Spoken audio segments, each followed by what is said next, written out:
You are about to witness history in the making.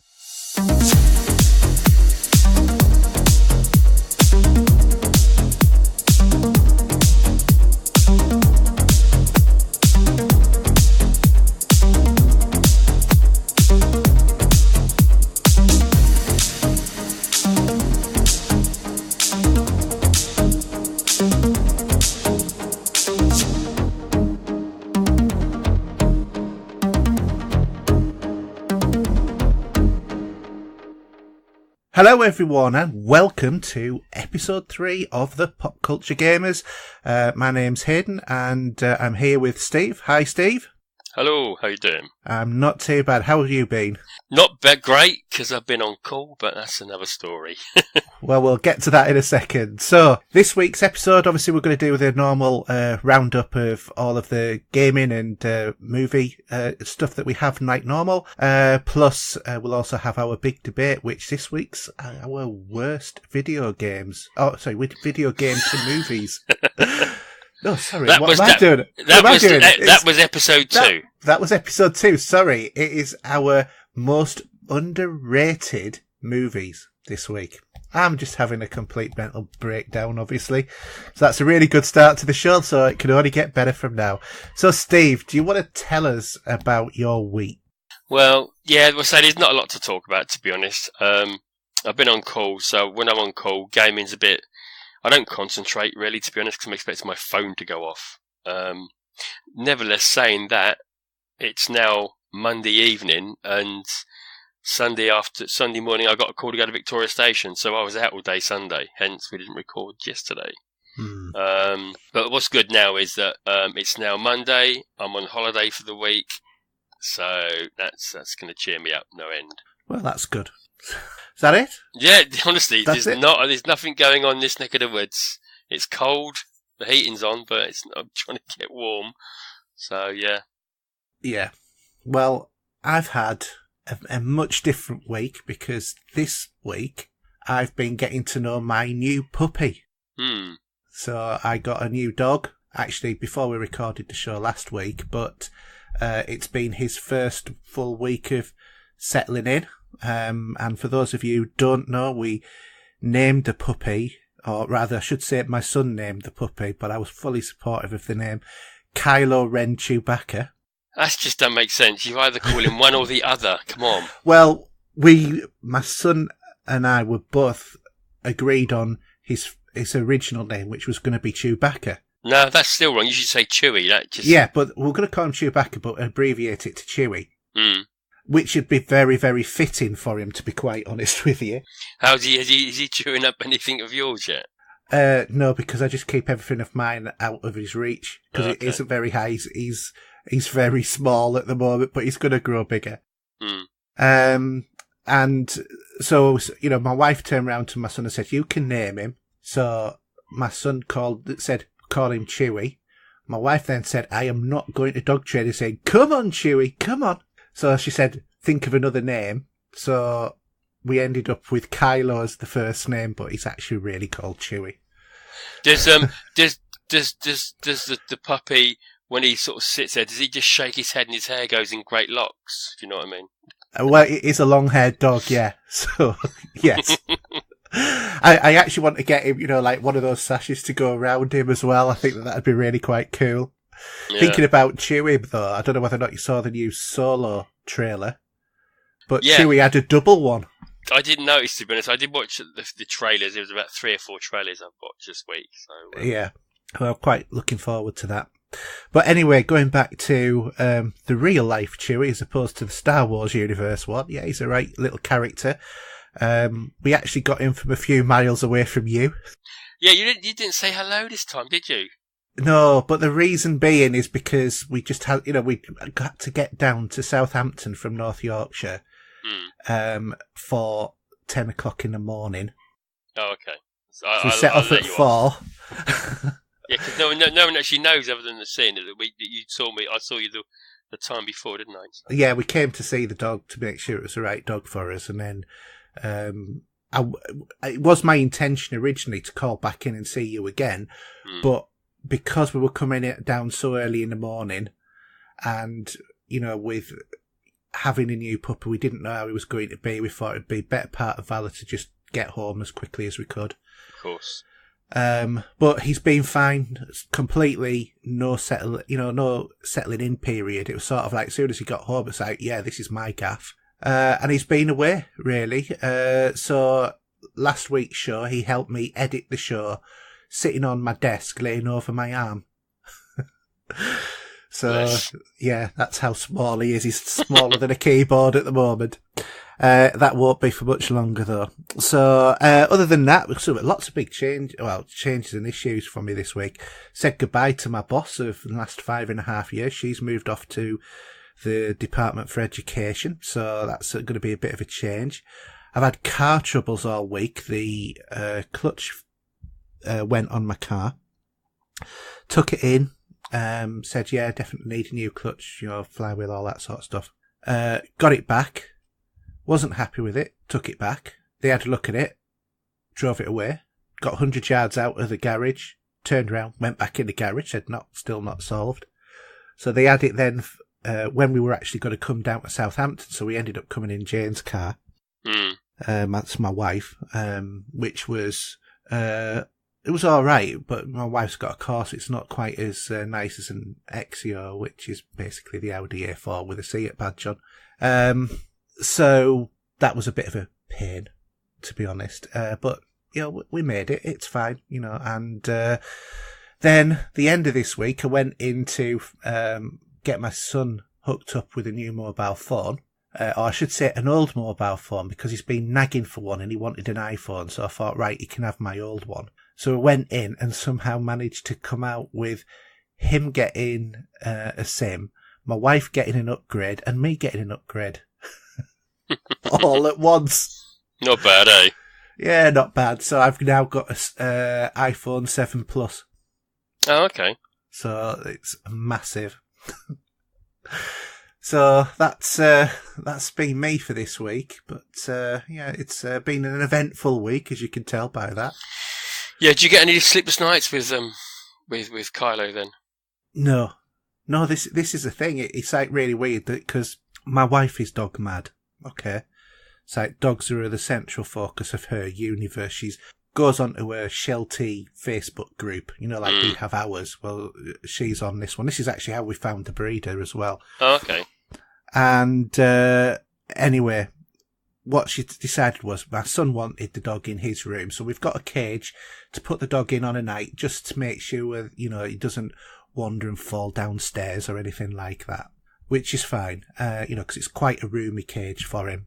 But my wife said, he might start to cry, so I'll sleep on the floor next to the cage for that night. And I was sort of like, well, I'm not. So she slept on the floor of the cage. Next to the cage, rather, not in the cage.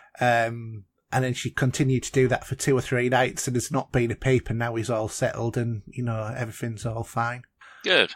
So, yeah, just trying to do the toilet training, because at the moment he knows to go on a puppy pad, like an incontinence pad you can get to put on they're big square, aren't they? You just lie on the floor, can't you? Yeah. But he hasn't figured out about the reason why we're letting him out to the garden. So every 20 minutes, it's that for fun, not to go to the toilet. Yeah, but that's the thing. I take him out to the garden. I say, go be clean. Go on, off you go. So he goes and has a sniff round, darts in, and then pees all over the puppy pad. Yeah, no, because what you've got to do is later on, you've got to take the pad outside in the garden, let him go out there on it, and then eventually take it away, and then hopefully he'll get in tune with it. Yeah, well, to be honest, I'm not sure where on earth this dog stores his pee, because his stomach must be like the TARDIS. That bad, eh? Oh, God, yeah. I'm not kidding you. It's like a tsunami. Anyway, the joys of owning a dog. I would completely recommend it for everybody, unless you like pee and poo. In which case, don't. So, that's my week for this week. So, shall we go on to gaming this week? Yes, I don't know what news there is, but I know you've put some in there this week. Okay, well, we'll go on to gaming this week. No longer a dream, but a reality.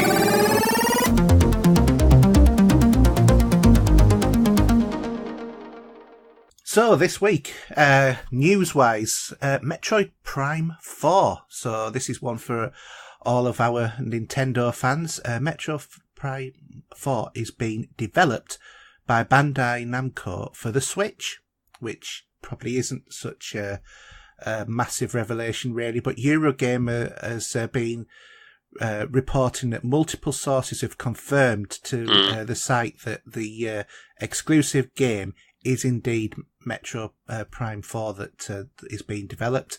The only other details known about the game at this moment is that it may not be released in 2018, and the series producer Kensuke Tanabe, I don't know how you pronounce it, if that's pronunciation, is overseeing the project.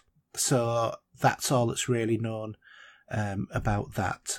Other bit of news, one for the Call of Duty fans out there, is there is a new report suggesting that Activision has confirmed that the latest entry in the Black Ops series is being developed by Treyarch for 2018. So we're going to see Black Ops 4, evidently. That'd be good.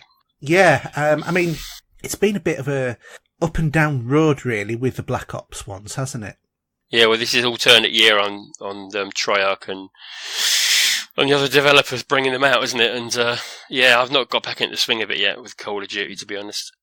No, I mean, yeah, I've still got to go back to World War II and do a bit more of that Call of Duty, but yeah, it's funny, the one game being produced by two different developers, I think, rather than the same one.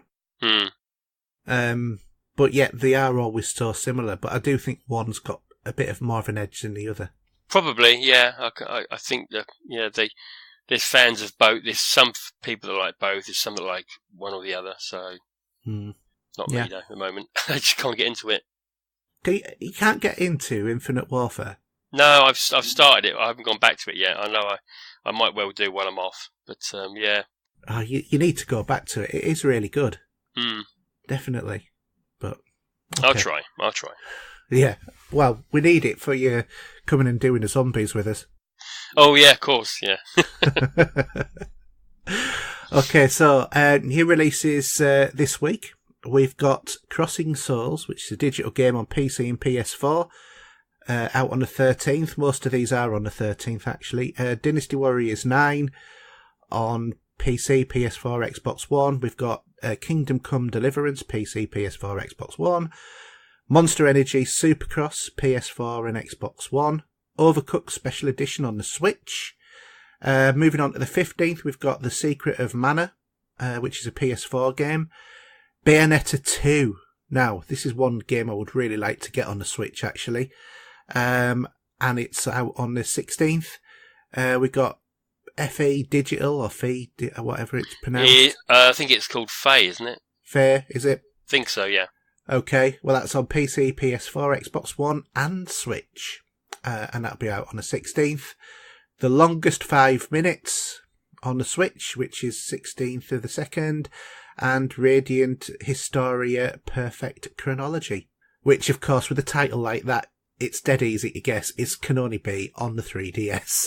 Because they always seem to have those sort of titles, don't they, for games on there. I don't know why. Yeah, not a lot in that list for me there, though, to be honest. No, it's a pretty poor week apart from Bayonetta, I think. It's, I've never been into Dynasty Warriors, for example. So, okay. So the charts in that case. So at number 5, we've got Grand Theft Auto. Still in the top 5. I can't believe who is left to buy this. I reckon it's a ruse. I reckon it's just not true. The chart is fake. Well, it's a UK chart, so I can't see on all formats, so I don't know. FIFA 18 is at number 4. Call of Duty World War II is at number 3.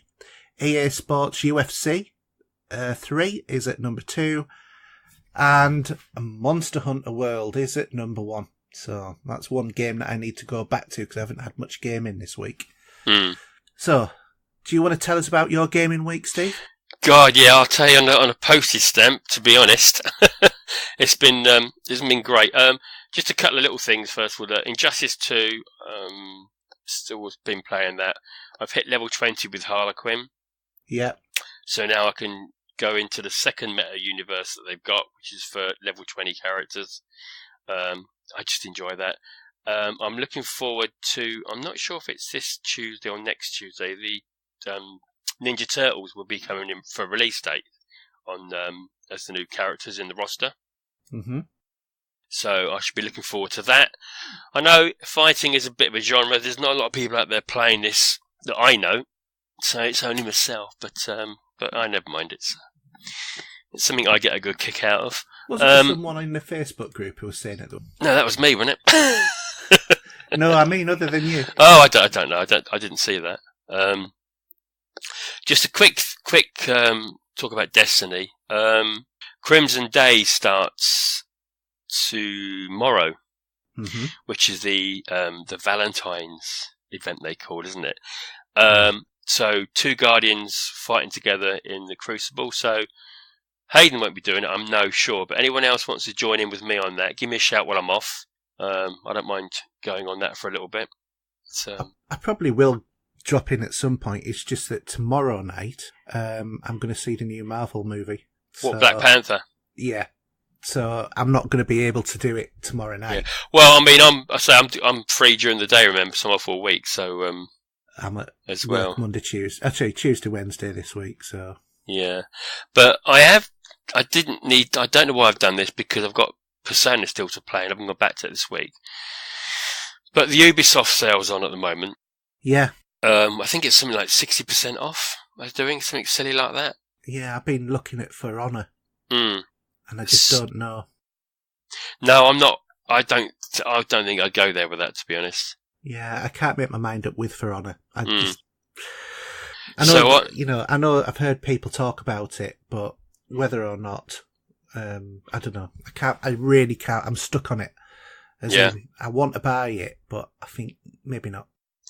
Well, if it's cheap enough, I don't know what the price. I didn't notice the price of it.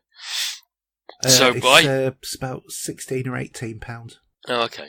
So I saw. I mean, I've been talking to an ex-colleague from work, obviously Glyn, you know him, mm-hmm. and I think he played this, and Chris has played this as well. Ghost Recon Wildlands, and I've been and ahhing for months and months and months, and the deluxe version was £62 to buy. That's expensive. And I got it for 25. So I don't think you can beat that, to be honest. What comes in the deluxe version though? There's a bunch of extras. There's 3 versions. I think there's an Uber version of some kind, which has got more content as well. But it came with some extra bits and pieces that that are just stuff for your clothing and weapons and stuff like that.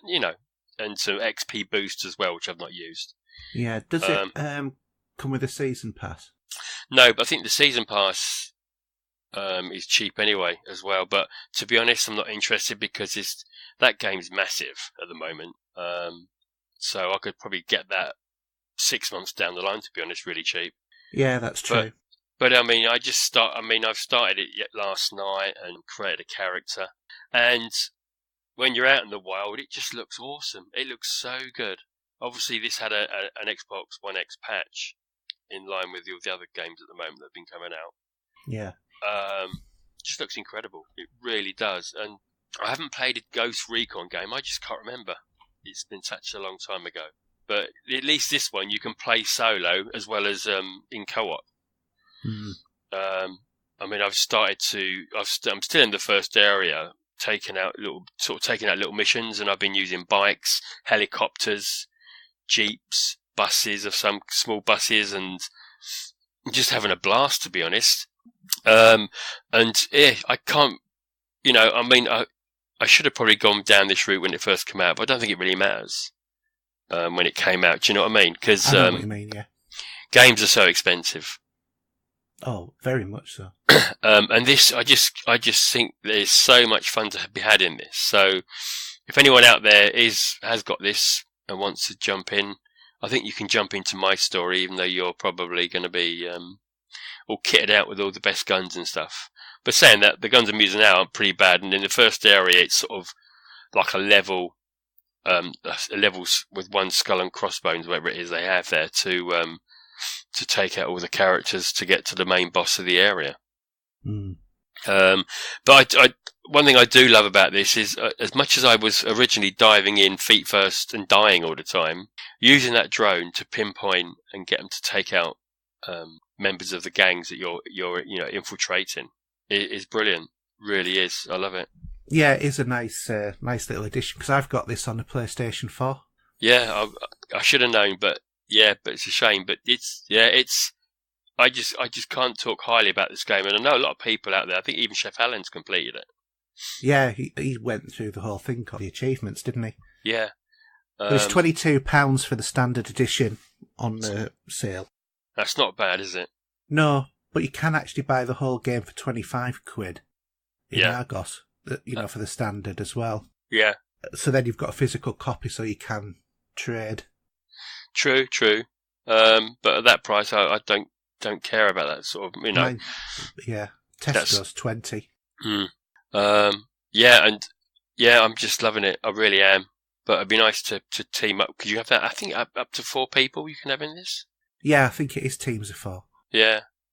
And just really enjoying it. I'm not sure how the game saves in this one, because when I turn the Xbox on, it's there ready to carry on playing. But the vehicles are easy to play with. The helicopter's easy to fly. I haven't got a plane yet, because you can parachute out of them as well.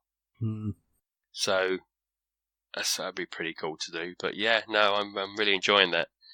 And I'll probably be back on that tonight. Come when we finish this, because I think I'm going to be having a few late nights and a few long days playing it. So that's about it really for me. It's not been a great deal, unfortunately. I think I've watched more movies and more TV, especially this morning. We'll talk about it later. Yeah, well, definitely. Well, for me, gaming, I've played a fighter. Yeah, do divulge. I mean, I've seen this, and I weren't sure what it was all about. It's about hitting people as hard as you can and knocking them out. So why go for this and not for something that I've got, so we can team up? Because I got it for £3.98. It was on sale in Tesco, and so thanks, Adam, for pointing me in that direction.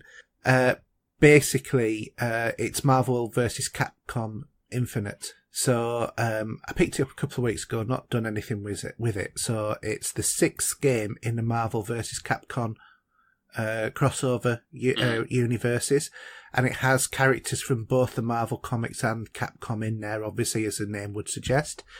The story is basically, it's about Death being visited with a proposed alliance to achieve an equilibrium between life and death. Death deceives Thanos and Ultron into aiding him. Thanos obtains a space stone. Ultron goes after the reality stone, but is intercepted by Sigma, who then join forces to make an alliance, and they betray the others and use the space and reality stones to merge 2 dimensions and fuse them into a single being called Ultra Sigma. And their whole idea is to wipe out all biological life. So that's the story part of it, yeah? Obviously, there are loads of characters from both franchises in here, including Black Panther, Captain America, Gamora, Sigma, Monster Hunter, and a lot more. So there's plenty for you to go at if you like those games, or those comics and movies. Obviously it's a 2D fighter game, just the same as Injustice, which you've been playing, and Infinite features 2-on-2 partner battles, like Clash of Superheroes, but unlike that, it doesn't allow players to use traditional call-in assists to get them in from off screen. So you literally just swap over when you're actually fighting. There's been people who've been commenting saying that this doesn't look particularly good. Personally, I think it looks really nice. I've been really quite enjoying this, and it is quite a graphical feat. But I'm not that bothered about fighting games, as you know. Normally they turn me off, but this is really quite an accessible sort of game. Okay. You know, you can button bash and, you know, you don't have to memorise every, 10 chain of button presses in order to do anything like you have to on Injustice. But I think it comes more natural when you stick to a couple of, or maybe stick to one character. Yeah. And learn those moves. So, now I've got to level 20, for example. I know quite a few of the good little moves to use, or even defensive moves, which works really well. But then again, you can use those same moves as other characters for different things anyway, so you sort of come second nature, I think. Yes. Yeah, and this is the same on this game as well. A lot of the moves are replicated between the two. And with just like a little bit of experimentation, you can quickly find what the moves are. You don't need to do a lot. But where I think this is a bit better than Injustice, or what probably won me over, was on Injustice, it forces you to go through the tutorial. And I got to one point in the tutorial where you were struggling, weren't you, if I remember rightly? Yeah, it was really well on. I must have been playing that tutorial for about 10 or 15 minutes, doing all of the moves. And then it got to the point where I had to pull a specific move. And I was doing it every time, but it wasn't registering it, and it wouldn't move the tutorial on. And I just thought, forget it. I can't be bothered. It's just not... I'm not enjoying it enough to get past that one hurdle. And that was when I deleted it, because I downloaded it when it was on the free weekend. Yeah, I'm with you. I thought I'll get as much as I can out of it, but I won't buy it. And I was really impressed with it. But I wasn't. It's not my sort of style of game. You enjoy them, but this one, because you don't have to go through all of that, but it does give you things that you can do. Yeah. I enjoyed it a lot more. And it's really quite nice to see, characters like Rocket, like Black Panther and whoever appearing in the game, as well, next to, very diverse and different Capcom characters, like Chris off, Resident Evil.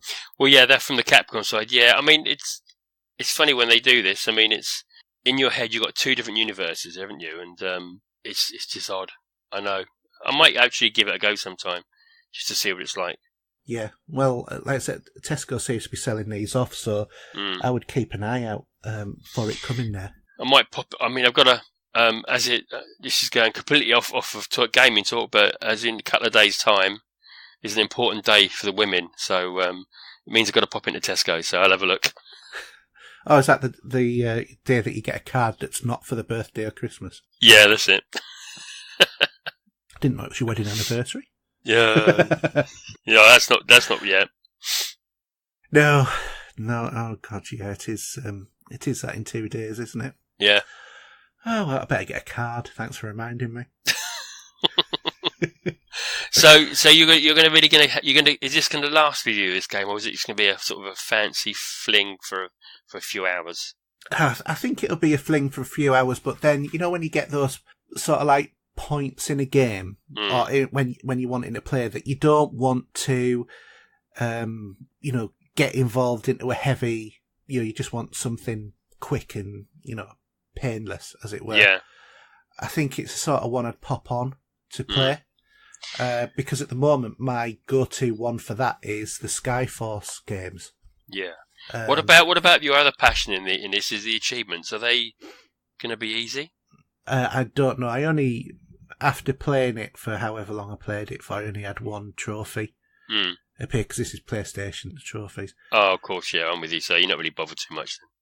No, I'm not going to be going hunting sort of thing. But my achievement hunting this month, because I haven't been playing very much, because I've had the dog to see to more, has significantly gone down. So whereas I got like 16,000 last month, this month I'm about 600 so far. And I think all of those 600, or almost all of them, were done on the first. So I need to get myself caught up a little bit, I think. But I want to get to 200,000 by the end of April. sorry, beginning of April rather. Yeah. So that's about 7,000 left to go. If I put my mind to it, I could probably do it by payday. So yeah, so that's that game. But I think you'll enjoy this one actually. No, I have to look at it. Yeah, it's not bad. Maybe if you pop on the PlayStation and I'll put it on SharePlay and you can have a crack. Oh yeah, that could be a good idea, wouldn't it? Yeah. Yeah.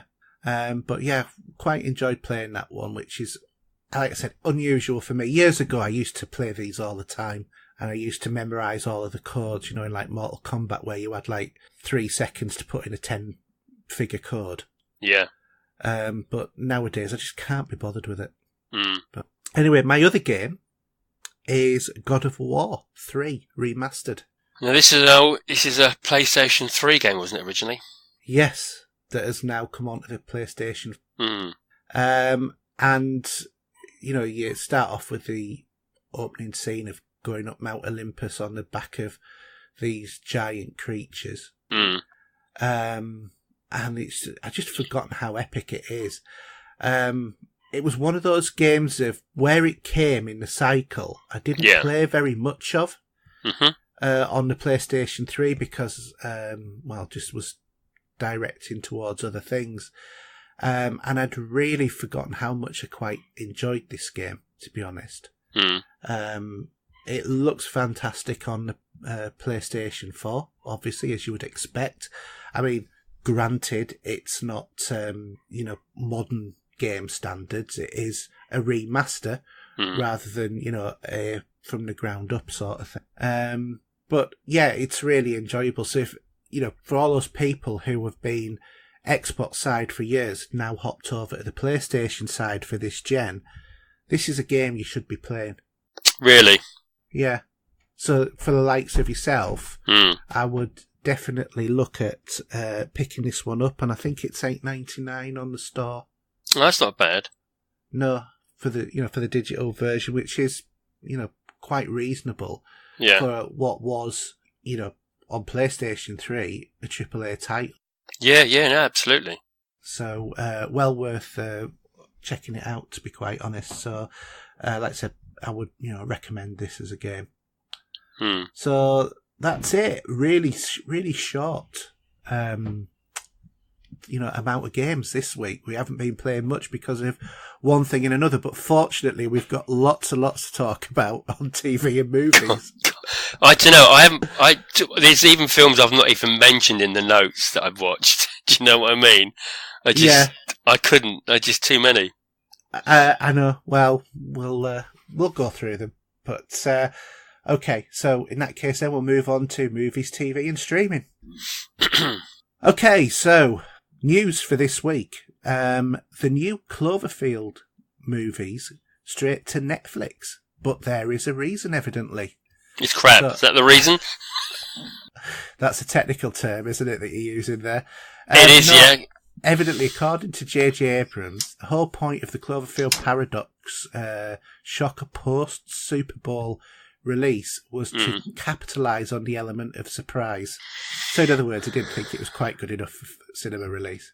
Well, I mean, there was talk of at least a couple of them coming out, wasn't there? And I heard about this film a little while ago, saying it was all ready to go, but there was no release date. And obviously, during the Super Bowl, they decided to say, well, let's just give it to Netflix, which is not a bad idea, I mean, sometimes. But obviously, if it does that, it's like that straight DVD to straight TV to DVD or whatever it's going to be, and it's going to be pretty poor. Yeah, but have you seen it? No, not yet. We've been watching a few other movies, and I've been watching a few late night movies as well, actually. But I will get round to it. I mean, I love the first two for their own reasons. Second one even better, actually. Yeah. But I haven't heard good reports about it yet. Well, I've heard mixed reports about it, and I have seen it as well. And it's I wouldn't say it's a bad movie. I went in to looking at it with no expectations. Well, actually, I probably did. I probably thought, actually, this has come straight to Netflix. It must be not as good as it should be. It was passable. and that's about it. You know, I mean, there are lots of references to. Well, I'll talk about it in a bit because I'm going to come on to it's in what I've been watching. So, okay, we'll talk about that shortly. The second bit of news is obviously those of you who are like us, who love Star Trek Discovery, will know that today, the 12th, Netflix dropped the last episode of season 1, and we have to wait until 2019 for season 2. Oh, we can't even say anything at the moment. No. The reasons why.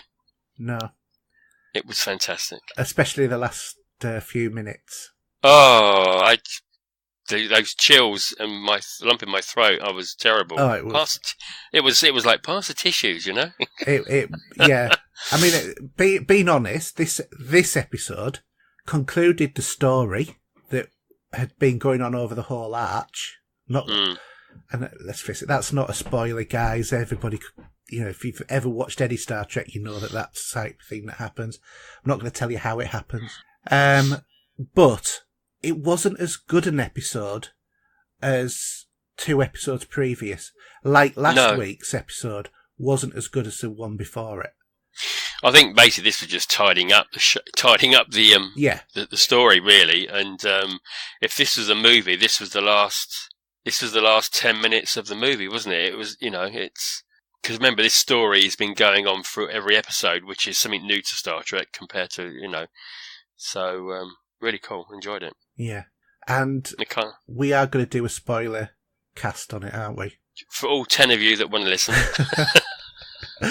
Yeah, we will do a special edition of the show, which is just this, and it will be with the proviso that this is spoilers, and we are going to be no hold bars spoilers. We'll be speculating about what will come in season 2, speculating who might be back, who might not be, etc., etc. Yeah. So there's lots of things for us to talk about. We will do it as a separate episode rather than in the. Oh God, yeah, no. So that those of you who don't like it can say, "Oh God, they're talking about Star Trek and completely geeking out. I'm not downloading that." Okay, so don't panic, guys. We'll do that, and we've got that planned for lots of different things as well. So we'll do that in a few weeks when everybody's had the proper chance of being able to see it, so that you can listen to it and get involved in some of the debate as well. So that's it really for the news for this week. Unless you've got anything to add to that. Did you want to quickly brief chat about the trailers that dropped this week? Solo one. And there was Deadpool. I haven't seen the Deadpool one, I have to be honest. Oh, really? Oh, yeah. Okay, yeah. That was interesting. Oh, no, I have the Deadpool one was where he was doing the artist stuff, wasn't it? There was an extended version of it, yeah. Yeah. But there was much more of the film in there than previous. Yeah. There was a Jurassic Park trailer as well, which was pretty cool. And the Avengers movie that's coming out. You saw a little bit more of that as well. So just teasing you a bit more in all of these films to come out over the year. Yeah, I'm looking forward to the Avenger. But I must admit, the one that piqued my interest most was the Solo one. Oh, yes. But with my thoughts on how the series is going at the moment in the movies, as in the canon side of things, as where Disney have been doing each of these movies, these little standalone movies seem to be something better on their own. And what we've seen in that, I can't wait. Yeah, because I mean, Rogue One was really good. Oh, if anyone doesn't like Star Wars, but just watch that on its own. It's just a film to watch. It's brilliant. If you like sci-fi, you'll love it. Yeah. And there isn't very much Jedi stuff if that puts you off. No, it's more. It's just about the rebels. Is the way the story tells is the bridge between episode 3 and episode 4. But it's just such a great story. It's just really good. It is, and I must admit, I do think that they've put that in to the Star Wars canon absolutely beautifully. But it does change the beginning of A New Hope, because it does make Princess Leia look like a puppy sitting next to a pile of poo when she gets stopped by Darth Vader and saying, "It wasn't me." Yeah. I mean, there's a little bit of some of the shortcomings with doing what they did, even with Darth Vader being such a badass at the end of Rogue One. Yeah, and then being such a little, I don't know what really, just such a little cowling little character. It's just not the same, But there you go. That's just the way it was. Yeah. But I mean, that was really enjoyable. So yeah, so what do you want to say about the new Star Wars trailer, other than it's dropped? I think seeing what we're going to see. I mean, there was a couple of little. I didn't freeze frame it when I was watching it, to be honest. But I did notice a character from 2 Star Wars movies ago in there. I'm sure I did. The little character with the big eyes. I can never remember the character's name at the moment because I've not really researched it. But little character with the big eyes on a Star Wars movie, that rounds it down to about 100 species. No, it's not. It's not when you go back to The Force Awakens and she was running that place on that planet. Oh right, Maz Kanata, yeah. She was in it, from what I gathered, and it just it's interesting to see what they're going to show and how this is going to probably. My personal view will be that it'll end at the Cantina bar, probably, maybe. I don't know. I don't think it will do because it's set too far behind. Is it? Okay, I'm not sure. I think it's supposed to be about 10 years before Han and Chewie get, meet Luke. Oh, okay. So we'll see. I think from what I've heard, but obviously, there's also much speculation, whatever. What do you think about the Falcon? Because I don't know whether or not you noticed, there was one bit where it showed a corridor that was very clean and very white, but it looked very much like the Falcon inside. Oh, it was the Falcon, but it was brand. It was off the it was out of the car garage, wasn't it? It was brand new. Yeah, exactly. It was the Millennium Falcon is a brand new ship. Now this is maybe where people who are fans of the extended universe or the Legends, as it's now referred to, will maybe have a bit of an issue with this film because... Well, it depends, because originally it wasn't his, it was Lando's, wasn't it? It was, and Lando's in it. Yeah, and he won it in a game of cards, if I remember rightly. And so, because obviously Lando, we might see Lando with it first of all, to see how that pans out. The other thing I was going to say, though, is according to the now decanonised material extended universe, the Falcon was supposed to be over 100 years old. So it doesn't work with the old canon if the Falcon was brand new. Yeah. So absolutely. It's going to be interesting, or whether or not that was just a red herring and it was another Corellian vessel that was being shown. Don't know. No, and also there was one trailer out actually. Of course, so quickly talk about it before we move on. The trailer for an Australian Outback advert, if more than anything, which was teasing a Crocodile Dundee trailer, which it wasn't. What was that? I didn't see that. Didn't you see that? So, during the Super Bowl was a trailer for a sequel to the Crocodile Dundee universe, but it's actually a trailer for the Australian guide for the board advertising in Australia. All right, okay. And you've got a big handful of characters in it that you'll recognise. Right. So didn't you hear about that? No, I didn't. Oh, okay. You check it out. It's quite amusing because you got. I won't say who's in it, but just watch it. It's quite funny. I'll check that out. Definitely. Okay. So, any other news? No, not off the top of my head at the moment. Right. Okay. Shall we break there? In quest of a better life.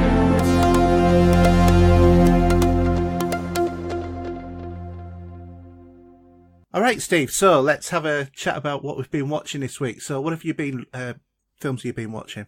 So, I've watched 3 movies this week.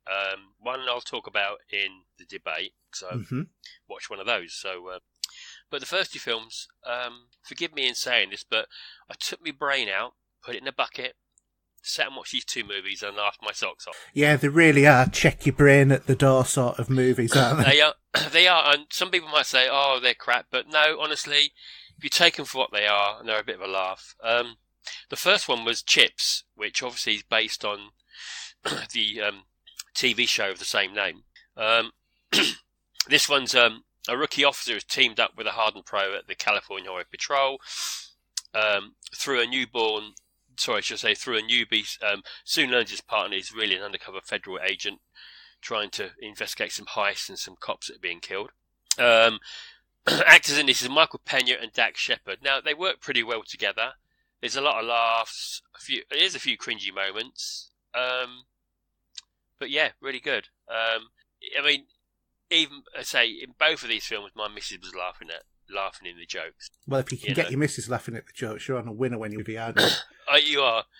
There's one there where one of the guys naked, and he's picked him up, and he's very close to between his legs, and must admit, it was quite amusing. But the missus just was cracking up, so she was pretty good. And what was cool, obviously, was there was a cameo from Eric Estrada, who was Punch. He was the Mexican guy, wasn't he? Yeah. Yeah. So he played an ambulance driver. What did they call his character or something like that? I can't remember. It's been so long since I've because I used to watch Chips on California Patrol, wasn't it? Yeah. But I used to watch it years and years ago, but I can't remember. Yeah, not Punch. Poncherello, wasn't it? Or something Frank like Poncherello. Yeah. I knew it was something like that. I couldn't remember. It's digging something up from a dim and distant past on something I haven't watched for 20 years. Well, yeah, I mean, the same for the second movie. So I watched Baywatch. Oh. And if you're not familiar with Baywatch, this is about a devoted lifeguard, Mitch Buchanan, butts heads with his brash new recruits as they undercover a crime plot and threatens the future of the Bay. That sounds like any other Baywatch episode if you've ever seen them back in the 80s. Yes. But with Dwayne Johnson and Zac Efron, and forgive me for saying this, forget Zac Efron the singer or whatever he's done, but in some of these movies he's done, he's all right. He has a good laugh. And quite funny. Cameos again from David Hasselhoff and Pamela Anderson, as Dwayne Johnson's playing David Hasselhoff's character, and the girl CJ, can't remember her name because I've not written it down, but Pamela Anderson again, just did doing the walk on part. Probably got a few quid for that, I must admit. But yeah, it was good because they were taking the mick out of Baywatch. For what it was. If, for example, like when they were running in the slow motion, and they would say, "Why they're always running in slow motion?" You notice that, sort of. And Dwayne Johnson takes the mick out of Zac Efron about his music career all the way through the film. Yeah, which is quite amusing. As far as the men are concerned in watching this, it's very well worth watching just for the beach scenes. I can tell you that. Are they all in slow motion? Yeah, in some parts they were, but they were taking the mick in this bit. It was like. When you were seeing one of the girls coming out the beach, and this guy's saying, "Is it me or is she in slow motion?" And you saw her hair come out and swing it to the left and all this sort of thing. But yeah, for what those two films are, they're a good laugh. I mean, I have to admit, I've been looking at these films because I want to see both of them because I never really watched Baywatch, to be honest. I would always watch it. See, that was on early Saturday night. It was. So I always watched it before I went out down the pub or whatever I was doing. I always put Baywatch on. I was never that bothered about it, but Chips I used to watch all the time as a kid. Saturday mornings, that was what you watched, wasn't it, at 11 o'clock on ITV? Do you know, I think originally, maybe when the original airings were later in the evening, I think, to be honest. I remember. I seem to remember they were on Saturday morning. But anyway, but obviously both of them are, quite nostalgic in the view. For watching them, and I really do want to watch both of them, but I get the feeling it's neither of these are ones that I would be happy that I'd spent money on buying the Blu-ray or the whatever. No, exactly. I mean, I wouldn't have paid to go to the cinema to see them. Let's put it that way. Obviously, they're on Sky, so I have the privilege. Ah, right, okay. So I'm just going to wait another few months and get them on Amazon Prime. Yeah, they'll be on one of those. My last film, as I say, I'm not going to mention that yet because I actually sat and watched that till 2 in the morning. I have to admit, I can't remember that much about it because I haven't seen it for... Do you know, I really wouldn't like to say how many years I haven't seen it for. Yeah. Probably about 20, But I will 25. talk about it. I will talk about it and how I watched it, which is interesting, a little bit later. So, do you want to go with what your films were? Because I'm very interested in... The second one. Right, okay. Yes. Right, so... The Cloverfield Paradox. I sat and watched this. Basically, the story is about a bunch of characters who are banded together in the middle of experiments, which is hoped to solve Earth's energy on board the Cloverfield is a station that they're on. So that's where Cloverfield comes in this sort of thing. And after the experiment goes wrong, the crew are transferred into an alternate dimension, and that's the story about them getting back. It sounds bad already. What film does it actually sound like? Many science fiction movies. Yeah, but there's one with Sam Neill. It's, I think, complete rip-off of some parts. Which Event one's that? Horizon. Oh, okay. Yeah. Yeah. Because Cloverfield was the name of the street, wasn't it? Well, in the second film, it was Cloverfield Lane, wasn't it? Yeah, but I can't remember why it was called Cloverfield on the first. But anyway, there's a few interesting actors in there. One probably I think that's most noteworthy is Chris O'Dowd from the IT Crowd. Yeah, okay. To be honest, I struggle to see the Cloverfield as a franchise just seem to be because they have Cloverfield in the name somewhere. That seems to be about the only link between the two of them. I know that the universes are supposed to be interlinked, but it's kind of like, it seems like different dimensions or something, or I'm just not following the plot on them, to be quite honest. Yeah.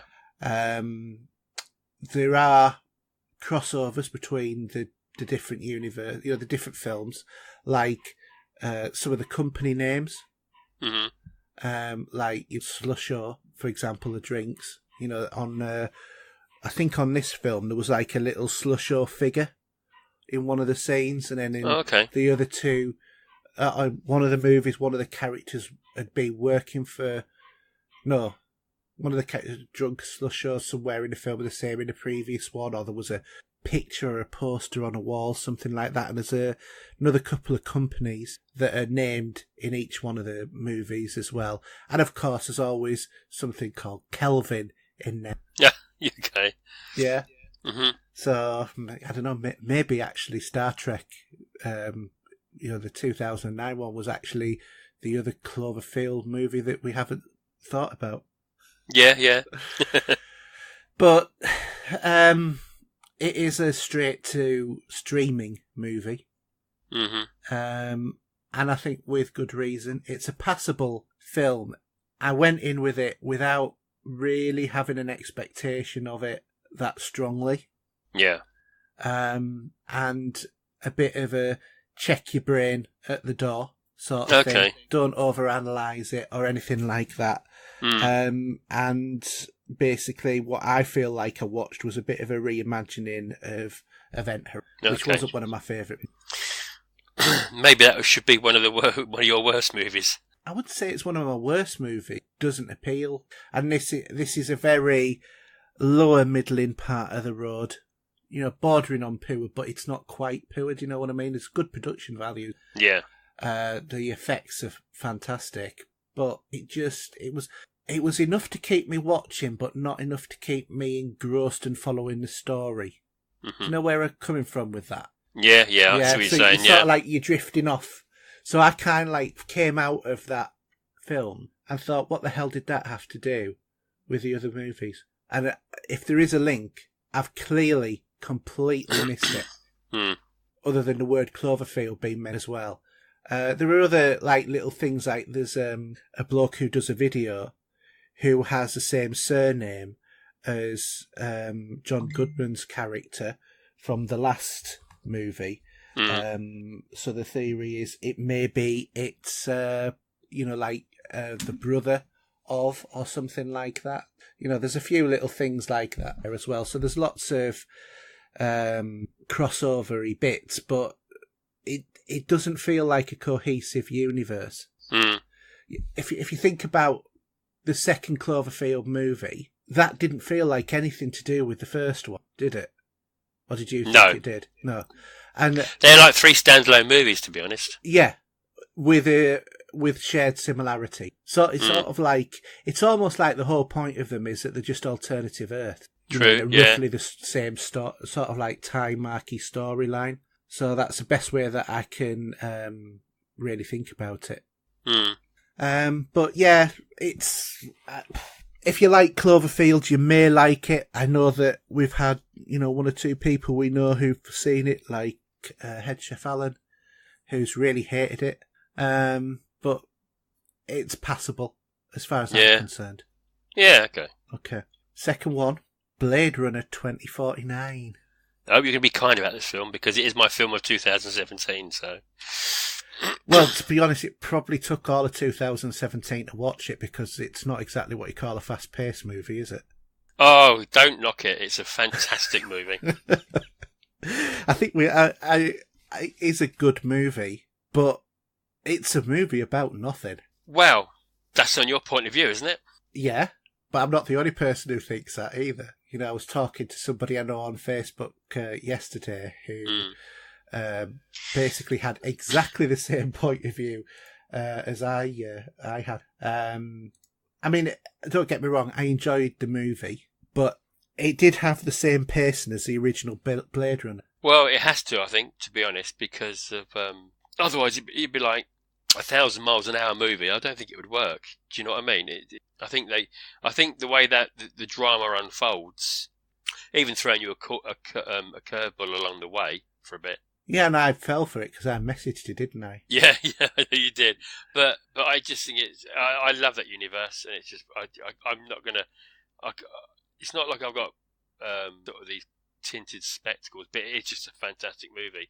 Maybe it's not for everyone, It's like all movies are individual anyway. But yeah, well, I mean, movies are technically speaking art, and art is completely subjective. So all we can say is what we personally think. I mean, in terms of this movie, I had to wait for ages to see this because I never got to see it at the cinema, and that's where I wanted to, because I think that it probably translates better on the big screen than the little screen. Yeah. And then I thought, right, I'm not going to bother pre-ordering it because my local Tesco will have 4K in 4K because it's like, one of the big. But the last 3 movies that I've wanted in 4K, they have not got in. Oh, and really? I went, and it's really starting to bug me now because it will get Tesco's don't. When I went to Tesco's that time, they didn't have a lot in there, to be honest. See, my local Tesco's normally quite good. I mean, it's like, when Blu-rays were first coming out and not many places stocked them, the Northallerton one did. And it's, then it went on to 4K, and, every time that there was a Blu-ray, if the 4K was out, that was there as well. And they've suddenly, like that, stopped doing 4K movies. And I don't understand why. I did tweet Tesco and said, why haven't they got any in the stock? But never. But obviously, that because there's not many places where I live without travelling 25 miles to buy a Blu-ray, kind of like I depend on Tesco or Sainsbury's, and Sainsbury's is pretty useless for getting movies. Tesco's normally better. Yeah. But they just didn't have it. So I was all set to watch it on a Monday morning, and I couldn't. So I ended up having to order it, and then it took a couple of days to come from Zavvi, because when I went onto Amazon, it was 50 quid. Well, no. Why? Because when I saw it, it wasn't. I know exactly. Are you sure that wasn't for the whiskey glasses as well? No, it wasn't the whiskey glasses one. It was just the normal version of the film, which I really want, actually. Yeah, to be honest. And I went on. Thought, right, I'll order it. I'll get it Prime. I'll get it tomorrow. So I filtered everything out by Prime because I wasn't going to pay a package. And like I said, I wanted it the next. So filtered it out, got the list, and the only Blade Runners that appeared were all $49.99. And I thought, and I looked down the list and I went to page 2 and I filtered it by price order, and it was still. I tried everything that I could think of. I even tried, typing in different things like, Harrison Ford or misspelling Blade Runner or whatever. I thought, they can't seriously, big film like this, have that for 49. Well, I've just 39. Was it 39 or 49? It was one of the two. Yeah, well, I've just gone on there now. It's $24.99 Prime. Well, exactly. So I came away from there and I thought, right, where can I go? So I went to Zavvi. because I had a code there and I got 10% off, so I got it for £22. Zavi said, ping me a message, your thing's been posted, whatever. Went back onto Amazon, looked on there, and there it was. Come up on my you may be interested, and it was blooming Blade Runner at £25 Prime next day. Yeah. So I don't know whether or not they'd run out of stock and delisted it, or that somehow it got delisted in some sort of way, but it wasn't on there when I went, other than the really, really expensive version, which obviously, to be honest, I don't want whiskey glasses, I don't drink whiskey, so no good to us. But anyway, my local Tesco, it seems to have completely stopped, so if anybody who's in the senior management at Tesco, please start stocking 4K movies, because I buy a lot of movies in a year. Yeah. So, and I don't, I'd rather walk into the shop and pick it up than I would ordering it off Amazon. Absolutely. But, because sometimes Amazon doesn't deliver on the day it's supposed to. No, and I'd prefer that, I'll walk in, I'll get it, and I'll walk out, and knowing that I'll have it on that day, rather than thinking, I wonder if the Amazon guy's going to... Well, I was just looking at, I've got that Blade Runner come up, just quickly. I've got here the Dark Knight trilogy in 4K coming out on 13th of Feb. That'd be good. $42.99. It's the silly price. They really are. But it's three movies though, isn't it? It doesn't matter. You can buy that for about £20 on normal. Yeah, I know there's a big difference between 4K and HD, but it's not big enough to warrant that silly price tag. Yeah. It's funny because the difference between movies, where they're now Blu-ray and 4K. The Blu-ray, for example, nowadays for like Justice League when it's coming out is $14.99, and the 4K is $24.99. But we've seen this before. When Blu-rays first came out, they were £20, and DVDs were £10, £13, something like that. And then the price dropped as, because at the moment, whether or not people like it or not, you're still at the late early adopter stage for the 4K technology.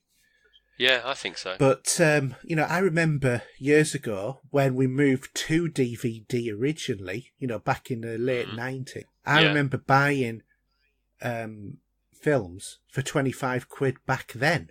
Yeah. Like, for example, there was Something About Mary. When that came out, and that was one of the first DVDs out, and that was $24.95.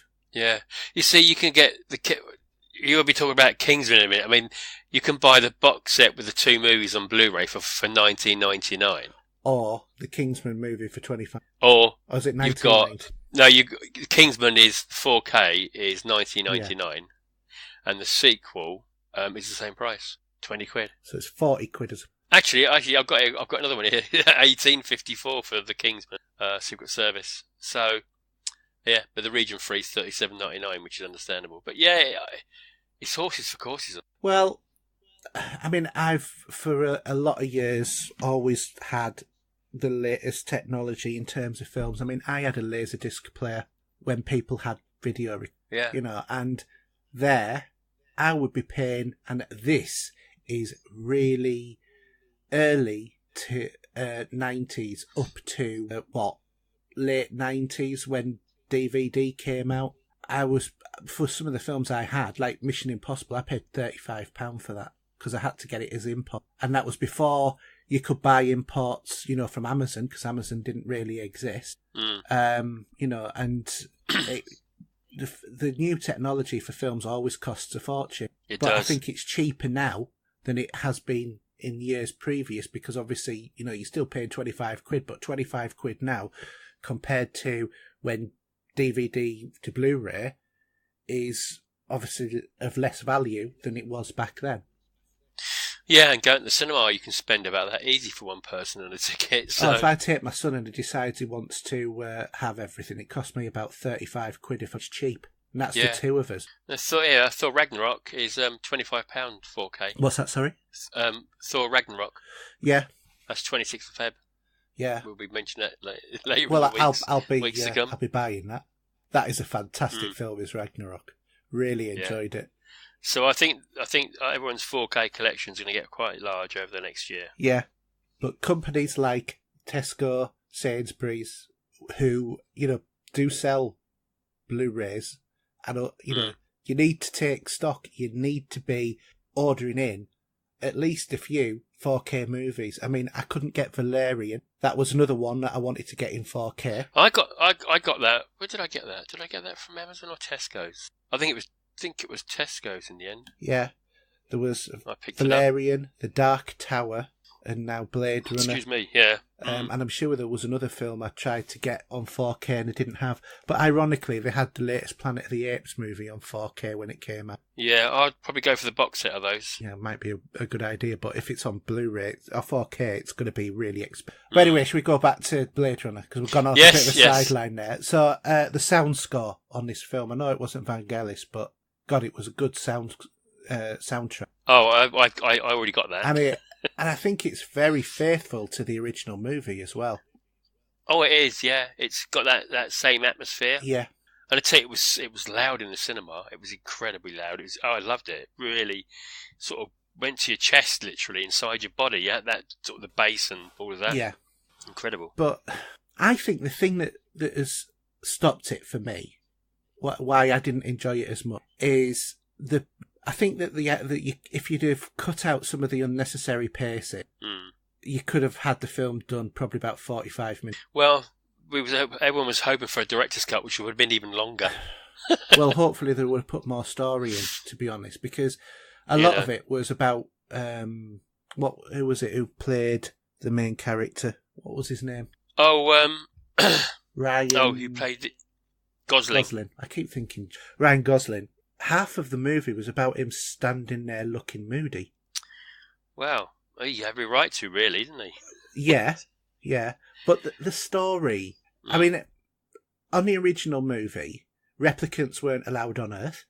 Where did they all suddenly come from? Well, remember, this is a few years more into the future. Yes, I know, but this is my point, is because it's such a gap, it's effectively feels like a different universe that looks similar to the old one, and there wasn't really much explanation of A to B in that. You got the explanation of where Deckard and Rachel had got to, and the bit about Rachel, that was pretty impressive. Yeah. I'm not going to say anything, put it out there, leave it to rest. So watch out for that bit. You'll know it when you see it. But other than that, it was a film that was good, but it was one that relied a lot on its history. Well, and I just think it was a bit pretentious. But saying that, for the missus to watch that and not remembering, I think she said she'd seen it, but she wouldn't have remembered anything, to be honest, from the original. Yeah. But she said she enjoyed it.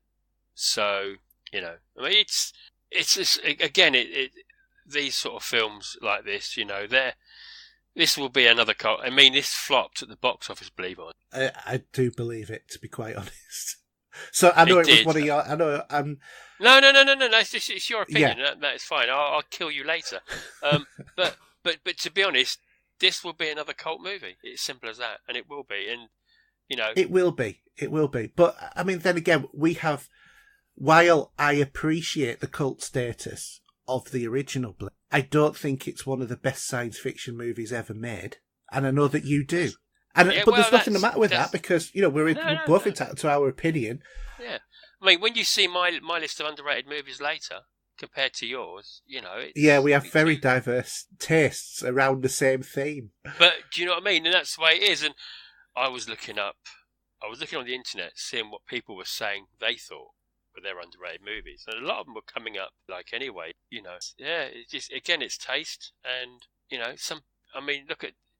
you look at critics, if you compare Barry Norman, to Mark Commode, they got their own tastes and what they think works and what doesn't. Yeah, I just think the problem with Blade Runner is just not as good as we feel it should be. Well, I tell you what, maybe you listen to the Empire podcast this week, which is a Blade Runner spoiler special. Right. Have a listen to that, and they chat to Denis Villeneuve, and they give their personal opinions of it, and you'll see there's some different ideas there. Yeah.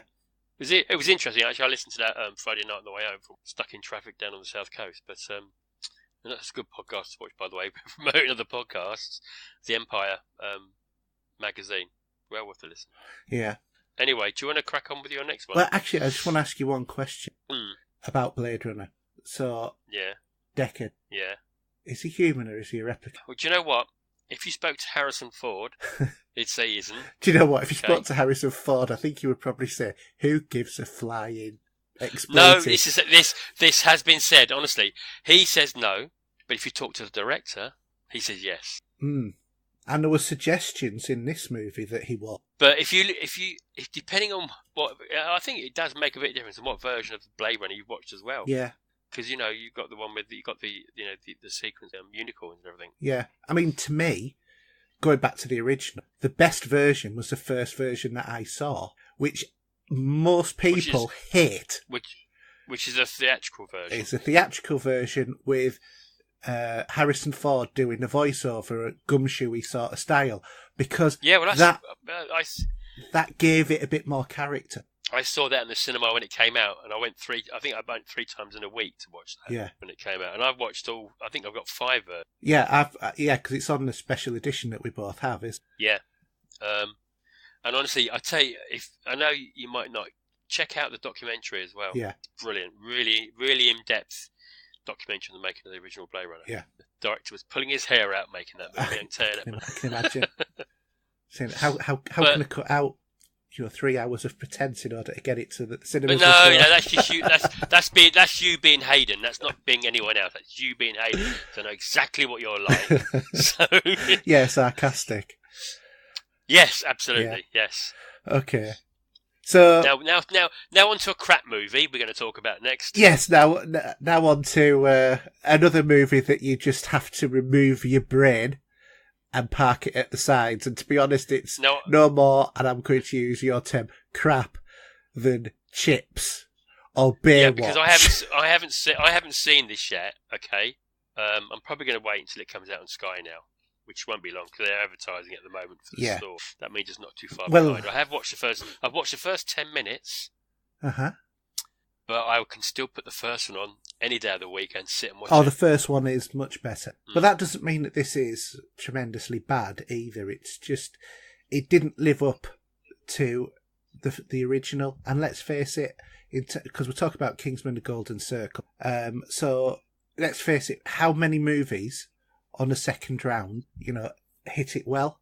They don't, do they? I can think of 2. Yeah, The Godfather Part 2 and The Empire Strikes Back. No, The Godfather Part 2 and Blade Runner 2049. So you can smoke that with your pipe. But Godfather Part 2 is an outstanding movie, by the way. And, and the original was as well. You can't say that The Empire Strikes Back was. That was all right, wasn't it? It was all right. So, anyway, so this is a continuation. X is now a Kingsman. And he's living with the princess that he rescued at the end of the last film. I'm not going to give any spoilers in it, and this isn't a spoiler because anybody who's seen the poster work will know Colin Firth is in it as well, which is pretty neat, seeing as that he died in the last movie. But that is explained. Exactly. That is explained. There are loads of action sequences. There's plenty of funny moments, exactly like you would expect with Kingsman. And to be honest, I kind of feel that they parodied the success of the last film somewhat. But Kingsman is attacked, and then they go looking for the help from their brethren from America, from another secret agency called Statesman. So that's the story basically, and it's to fight against the Golden Circle. And you get that again. You get that from the trailer anyway, don't you? So there's nothing that's not already out there that anybody who's watched a 10-second YouTube clip of the film will not have gathered. But yeah, so if you like, high action movies, and some of the action sequences are really quite impressive, and you want something that you just check your brain at the door, then this is well worth a watch. If, on the other hand, you want something that's going to get the Olivier Award, don't bother watching this because you're not going to be satisfied at all. No. But I enjoyed it. But this sort of movie, I quite like to sit and watch and relax, just so that I can just switch my brain off and just go along for the visual ride. Do you know what I mean? Yeah. A bit like Chips and Baywatch. So yeah, so that's that one. Disco time, Star Trek Discovery.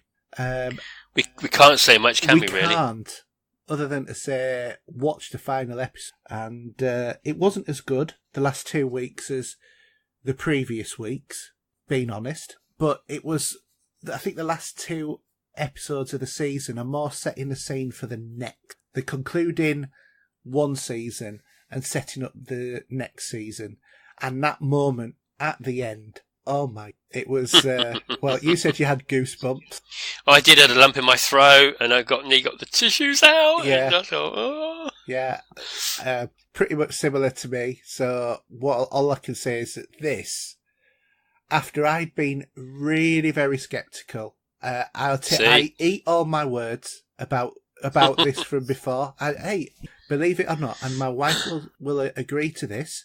Sometimes I get things wrong, and I will admit to it, you know. And she's women always say that about us, don't you? And she's heard me admit the time I was wrong.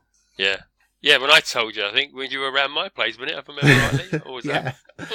Yeah, exactly. So yeah, I just really completely. This has been a blast all the way through. I mean, yes, okay, there's inconsistencies with the other Star Treks, like the uniforms, like how come the technology is so much better than the Star Trek from the 1960s, despite the fact that actually took place 10 years later. And the sound effects as well. They've mixed Next Generation and Star Trek original series together. Yeah, they have. Yeah, so it's which a real really mismatch. Bizarre, but it's been such a good first season. It's definitely the strongest opening season of any Star Trek, in my opinion. What do you think?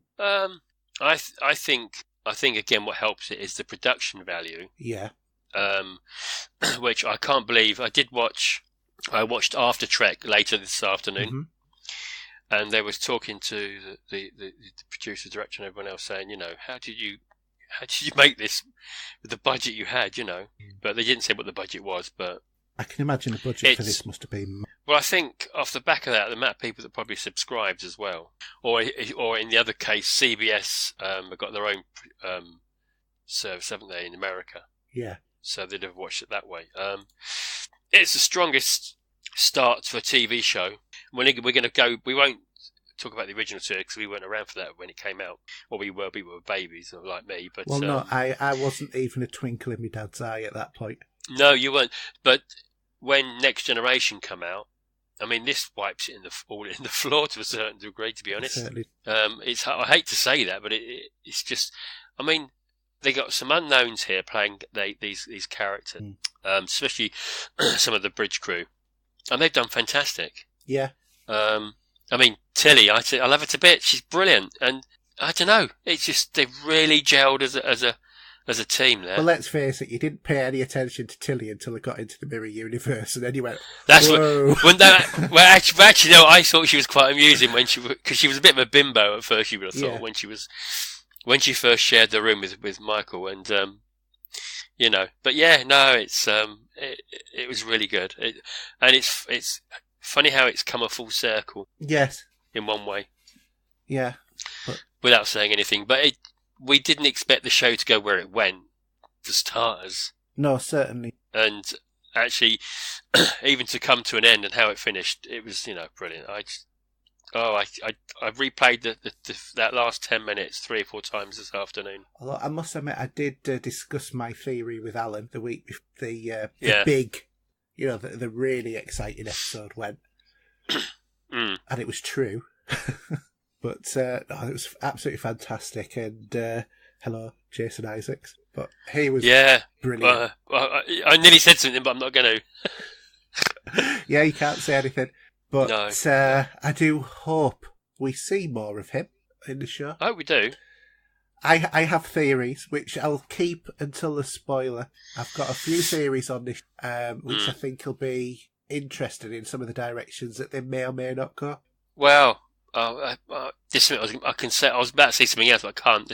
Let's move on anyway because we can't say anything else really. It's just okay. A rabbit on about nothing, unfortunately. The X-Files season 11 has started as well, so I watched. How you finding that? Because I am recording it because I'm still halfway through the season 10. Well, I mean, I seem to remember season 10 kind of ending on a bit of a whimper. But apparently it carries on, doesn't it? Apparently, is that right? Well, I don't know if I must have missed the end of season 10, but I sort of thought that it was kind of like really quite a nice ending, or at least the ending that I saw. So maybe I missed an episode. But it kind of like when it's season 11 started, it was like wham in your face. I was like, whoa, what's this? And it's like it's like somebody's taken season 10 of the X-Files and give it a kiss of life and brought it back. Do you know what I mean? But also give it a shot of adrenaline at the same time. So really enjoyed it as an opening episode. It is building on the overarching story that's been on all of them. The smoking man is back, otherwise known as Dad to Mulder. Well, actually, I did go back to about episode 1. Started watching that the other day. Yeah. You know, and it's so season 1 episode. Yeah, I did. Wow. Yeah. I remember that. I remember those. and in the first 5 minutes, you've got her walking in there talking to the FBI. Yeah. About her assignment, and you got the smoking man sitting there just on the right hand side of the screen, and thinking, "What do we not know about him yet?" You know. And I like his character as well. I think he's a really good actor. Yeah. I mean, the Lone Gunmen were great, weren't they? God, yeah. They were going to get their own show, weren't they? Or did they get it in the end? I don't know if they did or not, but that just feels like you and me sometimes with some of the stuff they were on about. Yeah, because the Lone Gunmen were a hacking group that were friends with Fox. Yeah, and they're very geeky, weren't they? Yes, kind of like the people that we would not go down with. Yeah. But no, it's a great show, and they had a couple of movies out of it as well. Yeah, the truth is out there. Yeah. But yeah, I mean, but it's really unusual in the fact that Mulder left the show, then came back. Yeah, and they used the guy that played the Terminator. The T-1000. Yeah, indeed. I'll tell you something else that's interesting as well. If you listen to Gillian Anderson's voice in the last season 10, she really sounds like an old woman. Do you know what I mean? Like an old croaky woman. So? Yeah, I do. But this year, her voice seems to be a lot clearer. So I don't know whether or not she must have had, didn't matter with how being sorted. Yeah. It's what I find quite really funny, and this is no disrespect to any people of her height, but she's so tiny. Yeah. And if you watch, I remember watching, I think it was the first movie, and there's a scene there where they go back to the FBI headquarters discussing about the bees and what's going on with that, and you see her, she's in high heels, and she's still not very high, and I think if she put her flat feet, she'd be down to his navel. And apparently I think she had to have, in some scenes, have a box to stand on. Well, yeah. Well, doesn't Tom Cruise also? Nah, not Tom. No, he never does. Everyone else is on their knees. What are you about? Everybody else is lying down. Yeah. But no, it's just, but they're just, it's just great. Yeah. No, it's nice to see the show back. It's, I mean, the fact it's on season. Yeah. I would like to own them, to be honest, in some shape or form. I started collecting them on video. But I did, but yeah, they did. And I had some of the special ones they did, like when Mulder had his sort of getting over his sister and her disappearance and the redemption he had to do with that, and But then out of Chris Carter out of X-Files, then came the other series that was the crime series with the detective that he did after that. Do you remember that? Which one was that? That was with the guy that plays the android in Aliens. Do you remember that? You know the android in Aliens. With what, Bishop? Yeah, he plays a detective that's a crime. He does crimes with serial killers. You ever seen that? I don't remember that one at all, to be honest. I'll dig it out later. It's on the tip of my tongue, but I'll probably, as soon as you say it, I'll go, oh yeah, I forgot about that. But I just don't recall it from your description. Lance Henriksen, who played Bishop. Yeah. Yeah, he played a cop who sort of looking after going through serial killers' attributes in these crimes, and it was all very sort of X-File-ish as well, to be honest. But yeah, season 11, well worth a watch. It's obviously on catch-up on Sky at the moment, so you can pick it up from there pretty easy if you've got access to Sky, or on Freeview Player soon, because it's on 5, isn't it? It is, yeah, and I think it's season 1. I think season 1's on Amazon as well. Yeah, the TV show was called Millennium. That was it.